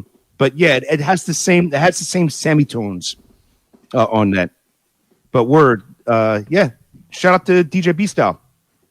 So so what about the Roots? What's your exposure to the Roots? Oh, I mean, I kind of grew up with them, so they're a couple years older than me, right? But Mm-hmm. they also went to Creative and Performing Arts, which is like that movie Fame, where they had the high school, right? So that was like the Philly version of it. I went to Central, which is like the academic school for brainiacs, right? And they went to Kappa, and they said they're a couple years older than me, but there used to be this hip hop shop in South Street, right? This is the kind of the bridge version, and this is back when they were called the Square Roots, and they would be, like kind of standing on the street corner, just kind of playing. It would be Amir, it would be Tariq, it would be this kid Josh Abrams, who was to play the upright bass. So this is pre-Hub, this is pre-Scott, like Scott Storch, right? And all those guys, right? So I met them back in the day, like early 90s, when everybody used to kind of hang out on South Street. For those who don't know, South Street is kind of like the for in the Bay Area, it'd be like Telegraph, right? Or like Haight. It's the street with all the shops and all the kids go hang out, right? South Street, where you go hang out, right? And so like like just knew them, kind of hanging out and playing, and then we'd also go hang out, drink 40s, and smoke blunts and whatnot. You know, so kind of became friends with them, and they were still called the Square Roots at that time, right? And then there was this hip hop shop called the Layup, where, you know, when I was first kind of getting started as a DJ, they had turntables, so I'd come down there and I'd bring my records, right? And then Amir Questlove would be like, "Oh, I want to start DJing too," right? So like we would DJ together. This is probably 90. It's probably like 93. Oh, okay. 92, 93, right? And around the same time, this is when I first started doing kind of like loft parties and whatnot. So we would kind of like very early on, like I'd be like playing house parties and like loft parties, and they'd also be playing, right? You know, so you know, nice. And yeah, and then we'll just be kind of like, you know, then they got a deal. They got a deal through Talking Loud first, which was a Giles Peterson's label, I think, right? Or maybe it was through Giles. And it was also kind of like, so there was like this scene in Philly. There's a party called Back to Basics with a DJ who was one of the first DJs to put me on, named King Britt. Right, King Britt. Yeah. So like, you know, he was one of the first DJs to put me on, right? And the Philly scene back then. Oh yeah. So like, you know, like he would be doing his thing with playing funk and rap and hip hop and like also like acid jazz, right? So the early mid 90s, that's what I was about, you know. You know, kind of coming from a house where like you play jazz and whatnot, basically. So like so like kind of that scene would be like kind of real earthy, kind of like organic, kind of like jazz, like a jazzy scene, right? You know what I'm saying? But we were all like hip hop kids, all downtown hip hop kids, right? You know? Yeah, for us in New York, it was Giant Step. Yeah, and that was like one of the things, because like Back to Basics was kind of like Philly's version of Giant Step. And I remember back in the early to mid 90s, but before I moved to New York in 94. So I was going to Giant Step probably like 93, if not like 92. Yeah, me too. At like Metropolis Cafe, right off of Union Square, and then there was another spot. The Supper Club was really where it was at. Supper Club, you know, and like I would also be out there in like in the early 90s going to like SOBs and then Soul Kitchen, Frankie Ingles' Soul Kitchen, right, which was that spot off of McDougal, right? I think I forget where it was. I know it moved around a few times. Yeah. So like that whole thing was like a really big influence for me with like going up to New York, and like I was also a graffiti writer, so I'd go up to New York and write graffiti and like, you know, smoke my blunts and come back. You know what I'm saying? And then like, so what they were doing in New York with all that jazziness, and then like what we were doing in Philly, as I was kind of developing like what my taste and like what my sound was, kind of really influential. Yeah, because you'd be in here and you'd be like, all right, man, like they're playing like a DJ Premier beat, and then like here's a guy playing a saxophone over it. Oh shit! And then here's Jamalski, like, you know, you know what I mean? It's like as totally. kids, like, a Groove Collective is the house band. Groove Collective, right on. And then you have Nicodemus, DJ Smash, and Jazzy Nice Jazzy Nice, DJ Smash, Nicodemus. Nicodemus is my dog. I haven't seen Smash or Jazzy Nice. And also, when I moved up to New York in 94, I moved up because I got a job working at 8 Ball Records. So, you know, I was working at 8 Ball, and then I was like kind of right up in the mix of it. You know what I'm saying? So nice. Yeah, that was a great era, you know, where jazz and hip hop was kind of coming together. Fantastic era, absolutely. Yeah. All right, so and just for those who don't know, King Britt, you know, is the producer for Diggable Planets. First DJ for Diggable Planets, and he also like does the Silk 130 stuff, and like a Philly like legendary dance music DJ and producer, and now a world-renowned academic scholar at UCSD, teaching a course on Blacktronica and Afrofuturism. And he put you on, like. Well, kind of. My man Storm put me on like way back in the early days. So, you know, like in like 91, 92.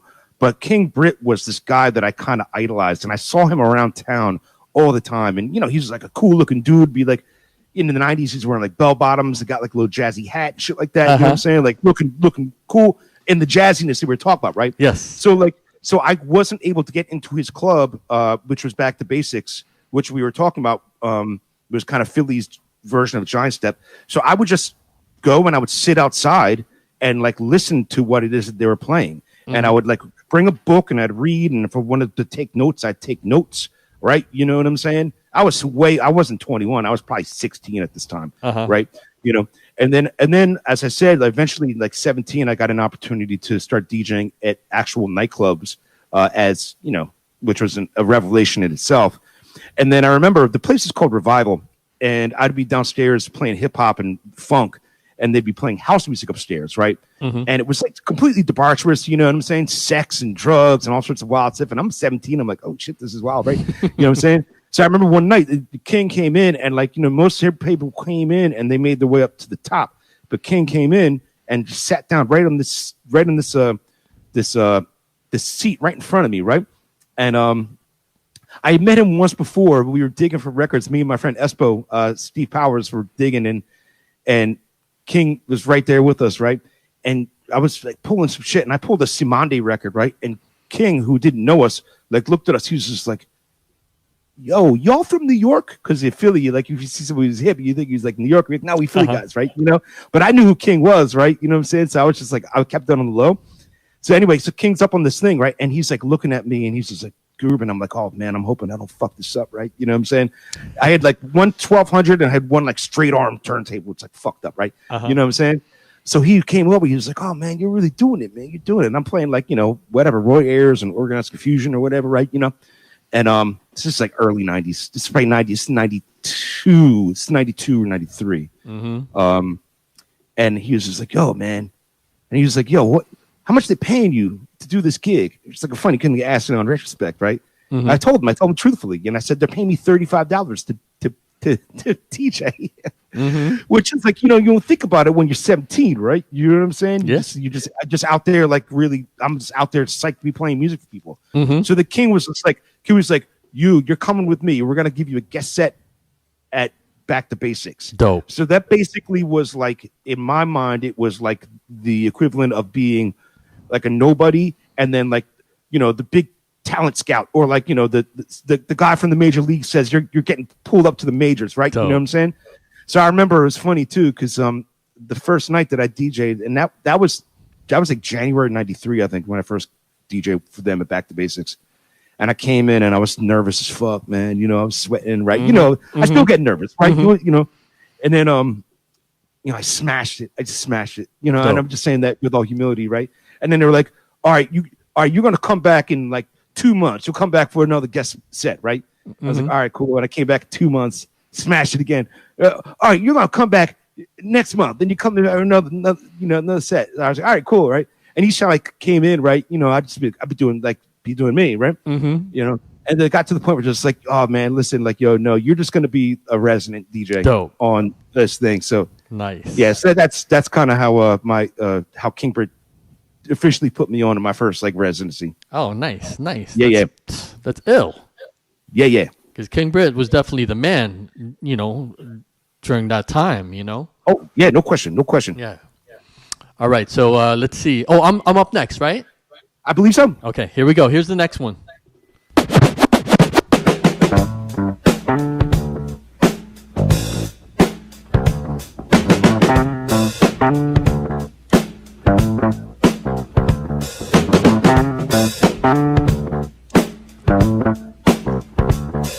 Name the artist and the song.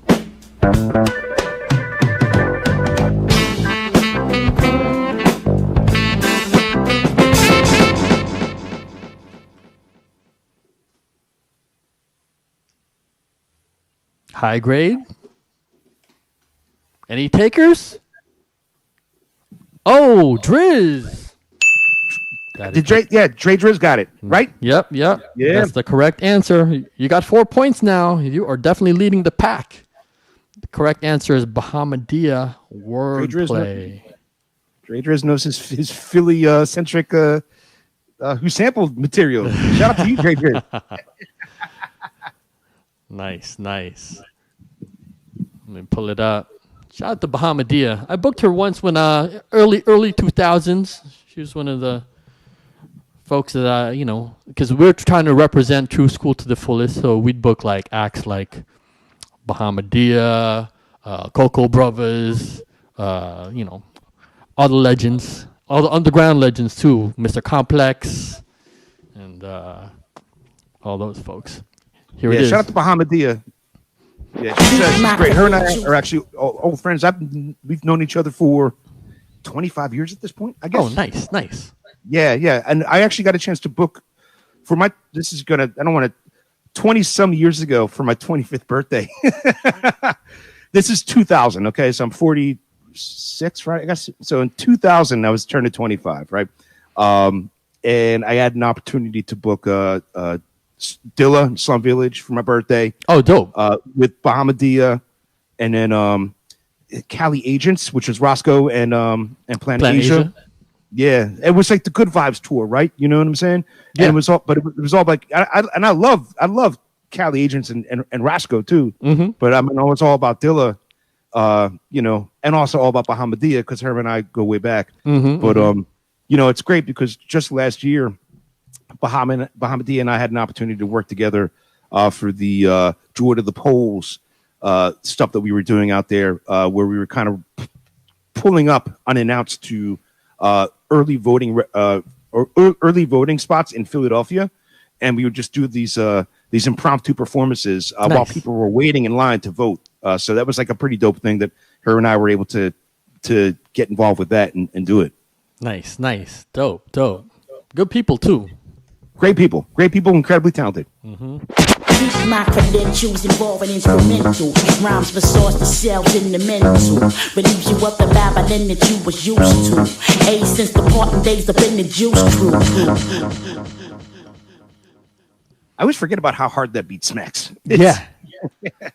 That's a nice bass line right there. Yeah, man. Yeah.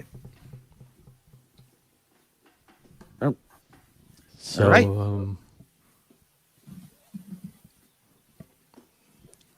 Yeah, Roscoe Unassisted. That was his song. That was pretty hard too, actually. Oh, Unassisted to in my opinion, Unassisted is a classic, Stone classic. Mm-hmm. You know, it's got that Joe Farrell up upon this rock beat, just the beat, just the drum beat, and with the little guitar in it, right? Mm-hmm. And it was an early release from Stone's Throw, so shout out to the whole Stone's Throw crew. Mm-hmm. And I remember just that record just being so dope for doubles, right? You feel me? Mm-hmm. I could see that. Yeah. All right, so you're up, right? Yeah, what's up? All right, here we go. I know that we're gonna, this is gonna be like a little bit of a dance music thing, right? I know we got some dance music fans up here, right? Let's see.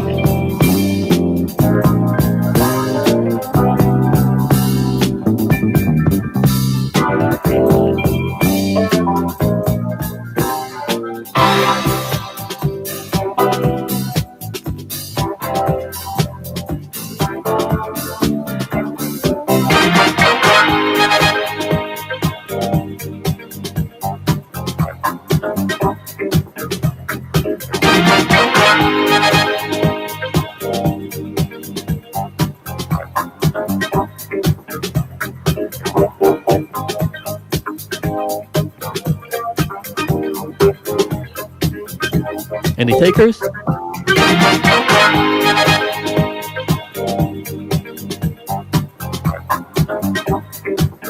Oh, I hear it. It's right there.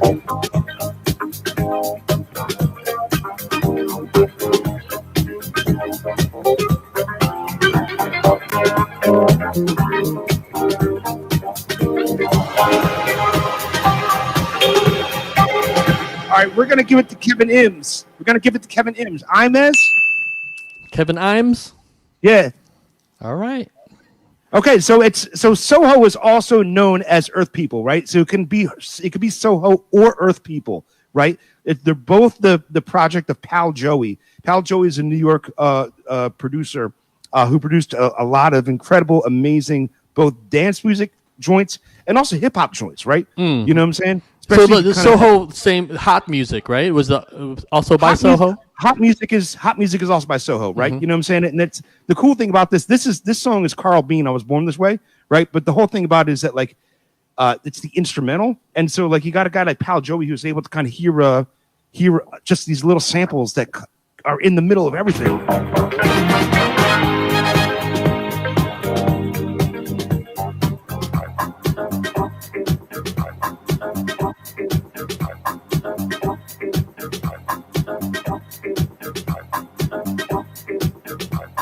straight up like that's a house classic.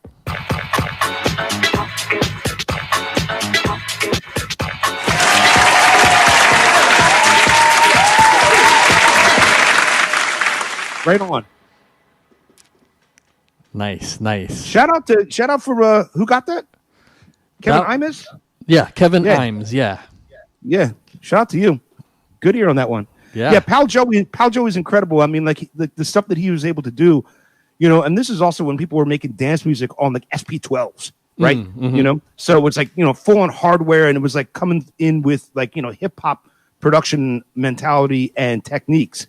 Todd Terry, Kenny Dope, Masters at Work, and all that stuff. So like hip hop and dance music, especially the stuff that was coming out of New York in the late 80s and early 90s, they without question they went hand in hand. Totally. All right, so we got 4 left. I got 2 more. Cosmo's got 2 more. The score is 4. Driz got 4, leading the pack. We got Hot Dex, Rainer, Moody, B-Style got 2 apiece. And then we got Kevin Imes, Evie, and Sawif with 1 apiece. All right, here's the next one.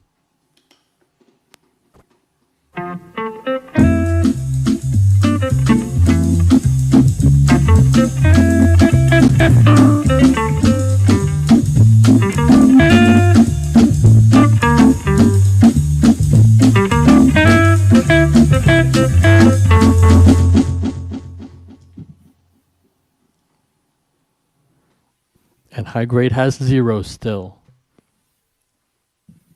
Andy Smith was saying, wasn't it Dance by Earth People too?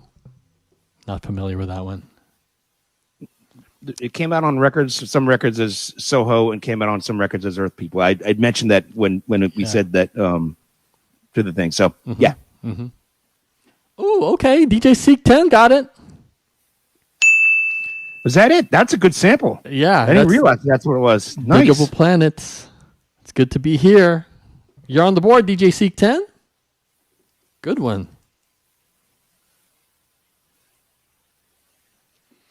All right, let me play Diggable Planets.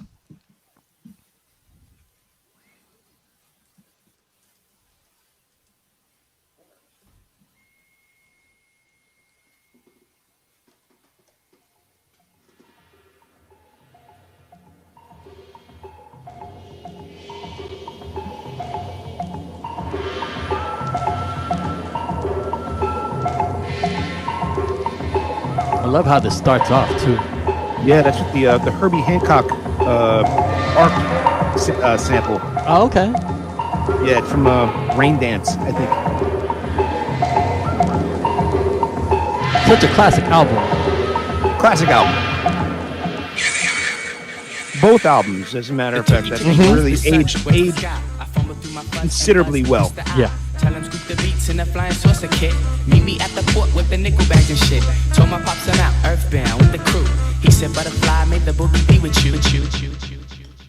And also, Diggable does have a Philly connection because not only was King Britt their DJ, but Doodlebug is from Philly. Oh, I didn't know that. Yep. He's a Philly guy. Okay. All right. So you're up. Here we go.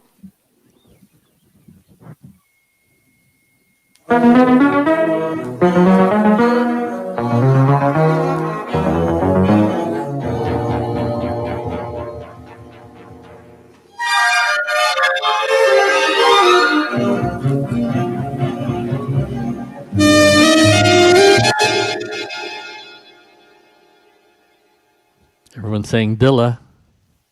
But what's the song, though? I mean, come on. Somebody said Fat Cat. Sawif Is he close? I'm not sure what the rules stipulate for like the actual naming of the song. If it's 90% correct, then we'll take it. Okay, so Sawif Arms is right. It's Fat Cat, produced by Jay Dilla. Its song is They Don't Care About Us, and the song goes, they don't care about us, all they want to do is doubt us. So it's like this. And,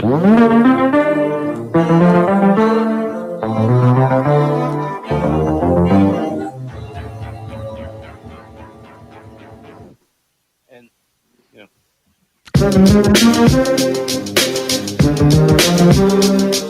Yeah. All right, so we'll give it to Sawif Sawif. Arms, I guess, get it, right? Yep. Yo, cause don't nobody care about us. All they do is doubt us. Till we blew the spots and they all wanna crowd us. Don't nobody care about us. All right. Good ear for everybody saying, no, it's Dilla, but like, what's Dilla? You know what I mean? Yep. They're so dope because, I mean, you think about like, yeah, obviously everybody loves Dilla, right? You know what I'm saying? But, his ears are just crazy, to go find a weird off-brand ass the electronic version of like Eric Satie doing classic French chamber music, right? And it was in a 3/4 time, like a waltz, right?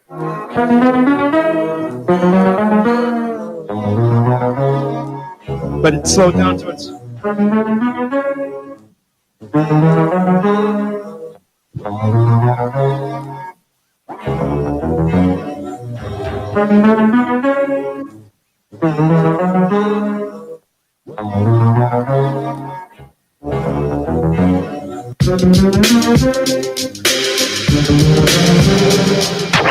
what I'm saying? So, like, really dope. Nice. They're saying Fonte and Little Brother did a version too. Oh, I did not know that. That's cool. Mm-hmm. Shout out to Fonte. That's my homie. Nice. I'm glad they got back together. Yeah, I saw them for sure. I saw them 2 years ago at Hyro Day when they first got back, and it was dope. They put on a dope show. It was actually my first time seeing them, so it was incredible. Yeah, I got a chance to when I was touring with who was I touring with? I was either touring with. I'm trying to remember when we played in North Carolina at a place called Black Cat. It was like Chapel Hill. I guess it was either when I was on tour with Redman or when I was on tour with maybe Pharaoh Monch or whatnot. So they came through and they I need to have that ow. Like ow. So let me just drop this here, right? You know what I mean? No, and they came through and represented in North Carolina. So super dope. And then and Fonte is just a great dude, all around. Mm-hmm. Yeah. All right. It's Flip Out said that Spinner sampled it for the tribute. That's what it was. So Spinner sampled it for Diligence featuring Fonte, which was on 45, which was a tribute to Jay Dilla. Right. And maybe that's what they're thinking about with Fonte / Little Brother. Dope. Yeah. All right, so this is the score right now. We got Driz still leading at 4. We got Sawif, Hot Dex, Rainer, Moody, and B-Style with 2 apiece. We got Kevin Imes and Evie and Seek 10 with 1 apiece. So that means I have 1 left. Cosmo has 1 left. So any of you with 2 can tie, and then we'll go into overtime if that's the way it goes. All right. So this next one, I think this one's a little bit difficult. So I'm just gonna say that I've been going down a certain theme here, and if you've been following the theme that I've been following, I've been doing, that's my hint right there. All right, here we go. Here's the next one.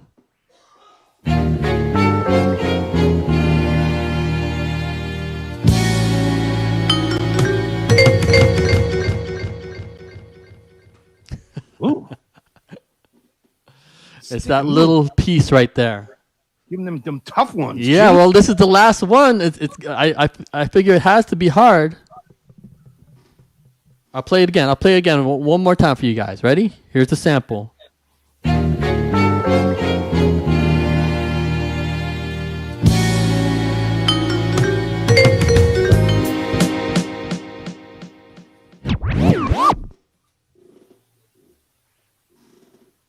I know it's a hard one. Shall I give you? Ooh, Bakewell is close. Yeah. Bakewell's on the right. You're on the right track. That's not the song though. I'm trying to picture it myself too. You definitely got a stumper right there, but like I'm seeing.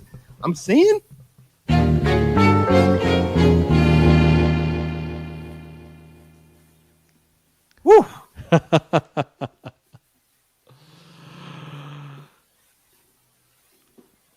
All right, we'll give it to you, Bakewell. It is watching me. Jill Scott. Ooh. Yo, that's a good All one. right. Congratulations on that one. That's good. That's funny too, man. Because I don't think I didn't hear that until you actually said. Now you said it, I'm like, damn. Okay, cool. Damn, that's good. All right. Yep.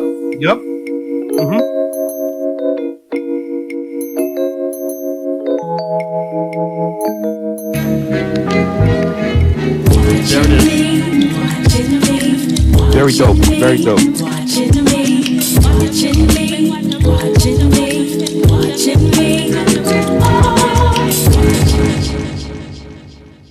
And that song is actually pretty dope too. I love Jill. You know, her and I went to school together. Oh, word?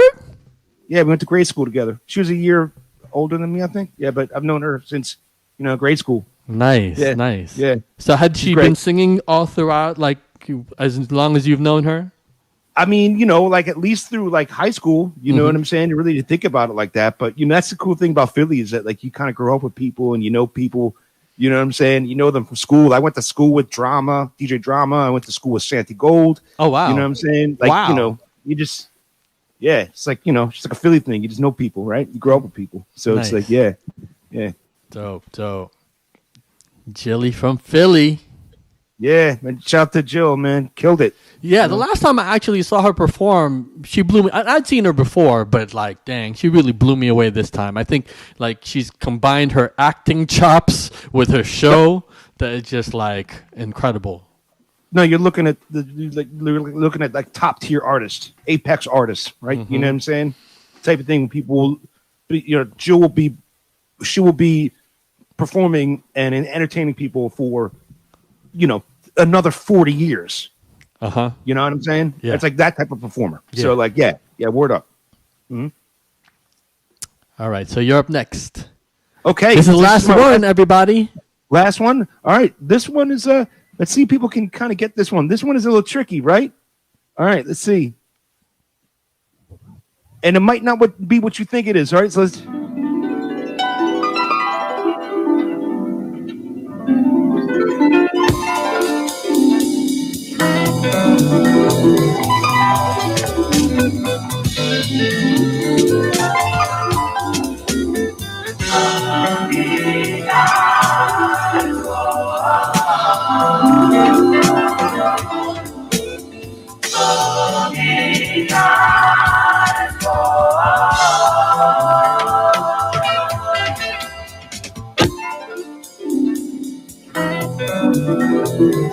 We know the song, right?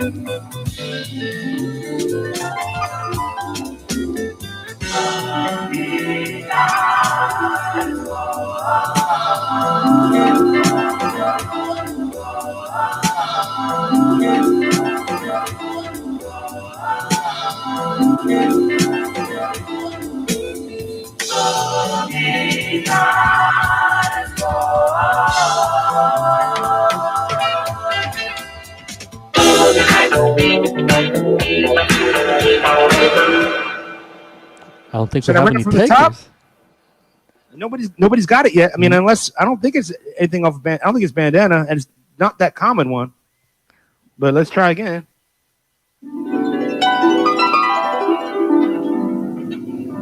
This one is a tough one. It's a tough one. It might fuck your head up when you see it, when you hear it.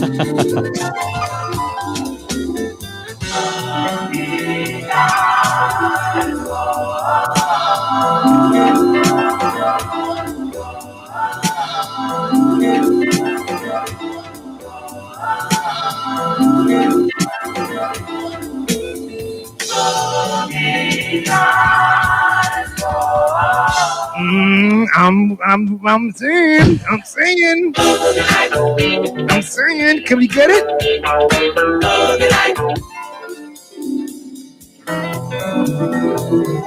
Did you stump him? I'm waiting for somebody to be like, yo.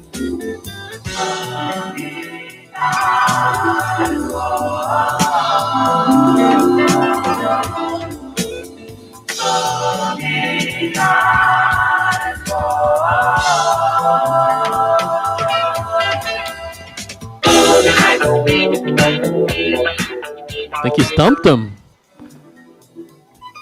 All right, so I guess we're just gonna have to count it down. You're going to count it down? 5, 4, 3, 2, 1.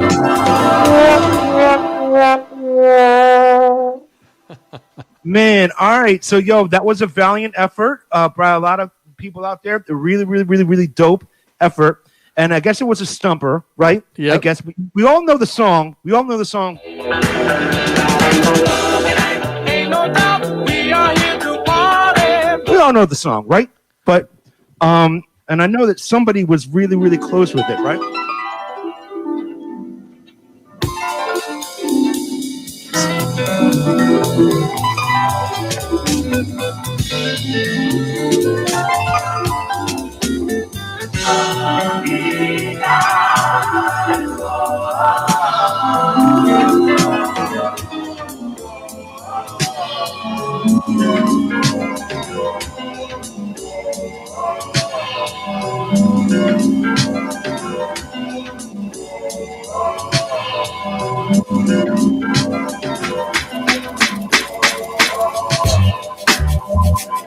Oh, wow. So I think Evie Nicole said Talib Kweli, but didn't say the name of the joint.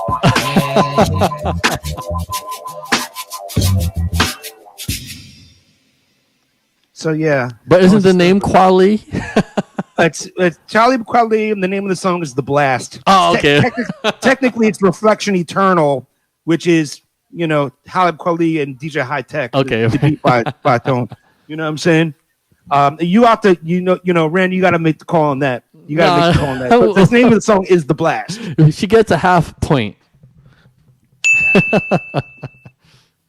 You now have 1.5 points. Yeah, Evie Nicole, good ear on that. Good fucking ear. Word up. You know what I'm saying? Word. Yeah, High Tech real actually. Talk, real talk. That's a tough one, man. Because the way that High Tech gated it and was like ill. You know what I'm saying?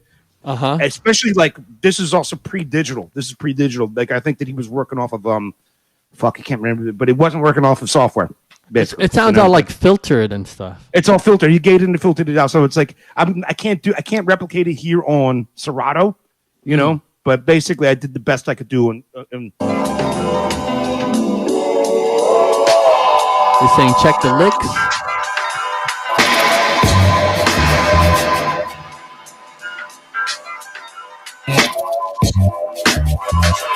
You feel me on that? How we did it? Kind of flipped it? Yeah. A good ear. Even Nicole. Really, really good ear. Word yeah. up. And that's also, of course, Heat Wave, you know, the famous, you know, British and Ohioan, you know, funk and R&B disco group with Rod Temperton as the keyboard player. Nice. Well, that's it. Let's see. It looks like Driz wins the game. Congratulations to Driz. Oh, congratulations to Driz. Nice. He led it with 4 points. It was a well-rounded game. Everybody got a little of something, you know. Yeah, it was nice, definitely good, and I was pleased. I was pleased to see that. You know, like people were really like, even if they didn't get it, they were on it. Yeah, you know what I'm saying. Totally. So like that's really dope. You know, and also like respect to everybody who participated today. You know, it's an incredible thing. You know, to be able to kind of do the backwards, you know, deconstruction of the DNA of hip hop. You know, I know that, you know, rap music is the gateway of how a lot of people get into other types of music. You know what I'm saying? So right, it's really dope that that you're doing this and people are getting excited about this. Thank you. Yeah, we've been building this community for over a year now. We did our year anniversary with Green Lantern a couple weeks back. So yeah, we got many more. Andy Smith's gonna be a host as well. We're gonna bring back Arabian Prince. And for this is like the great thing about this is like, it's not just a trivia game. We're also just like it's also just like an interview. It's also just we're also just dissecting the music. I learn as much from the people in the chat as I do from our hosts. And sometimes sometimes people, we just like all are learning together. Oh, thank you for the bits. And by the way, if you want to support, you can throw bits. You could subscribe. We have merch available. Feel free to do any of those things. We appreciate the support. Keep us going. And thanks for being part of it. I love the backstory. I love hearing just like, just your background. I mean, just like so many people in the Philly scene just from being there. And just I didn't know the fact that that King Brit got you on what's the party called again? Back to Basics. Back to Basics. Yeah. So I remember seeing the Back to Basics flyers at Giant Step. You know what I mean? Because there was just that connection. There was the kinship there, yeah, and then also like the whole thing is like, and I know that probably a lot of people in the Bay can probably attest to this is kind of the same thing.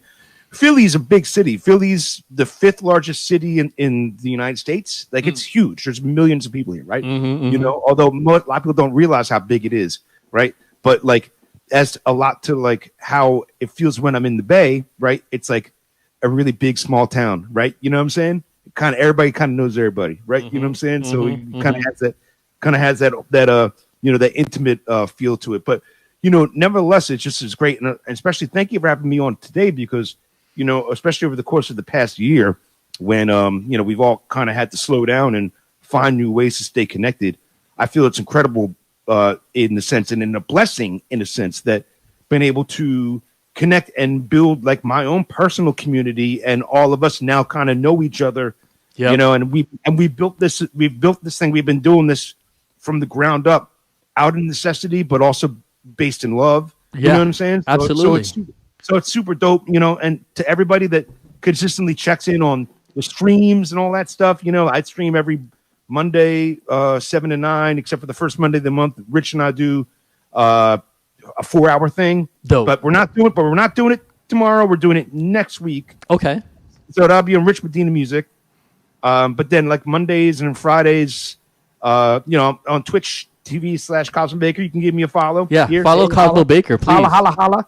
You know what I'm saying? I'm on Twitter talking about mangoes, or like my dog, you know what I'm saying? And but yeah, big up to the chats and big up to the community and to everybody who's been doing this. This is a wonderful thing, and we're continuing to push stuff out there to feel the love and just kind of love for the craft and love for the culture. Word up. Yeah, you've been a great co-host, and hopefully we'll have you back again sometime soon. Right on. 1 2 1 2. So thanks for everybody for tuning in to this classic Who Sampled episode. We do this show every Sunday, 12 p.m. Pacific Standard Time, 3 p.m. on the East Coast, 8 p.m. in the UK. Shout out to everybody who tuned in today. Congrats again to Driz. He's been winning these shows repeated. He's one of the all-stars out here. Shout out to Bus Crates for tuning in. Fisticuts, DJ Dynus. Hopefully we see you next week. We're going to be back live. I don't know who the guest is yet, but it's going to be dope. Craft June, Baltimore representing. Who else joined us today? Bunch of folks. Rem Shots. We're going to go raid Beez is the DJ right about now. Again, thanks for tuning in, everybody. Stay tuned for the raid. All right. Catch y'all next week. And peace out. Shout out to all our new followers. And if you If you're just lurking out there, make sure you hit that follow button. All right? I go by Renoir, Ren the Vinyl Archaeologist, and we are out.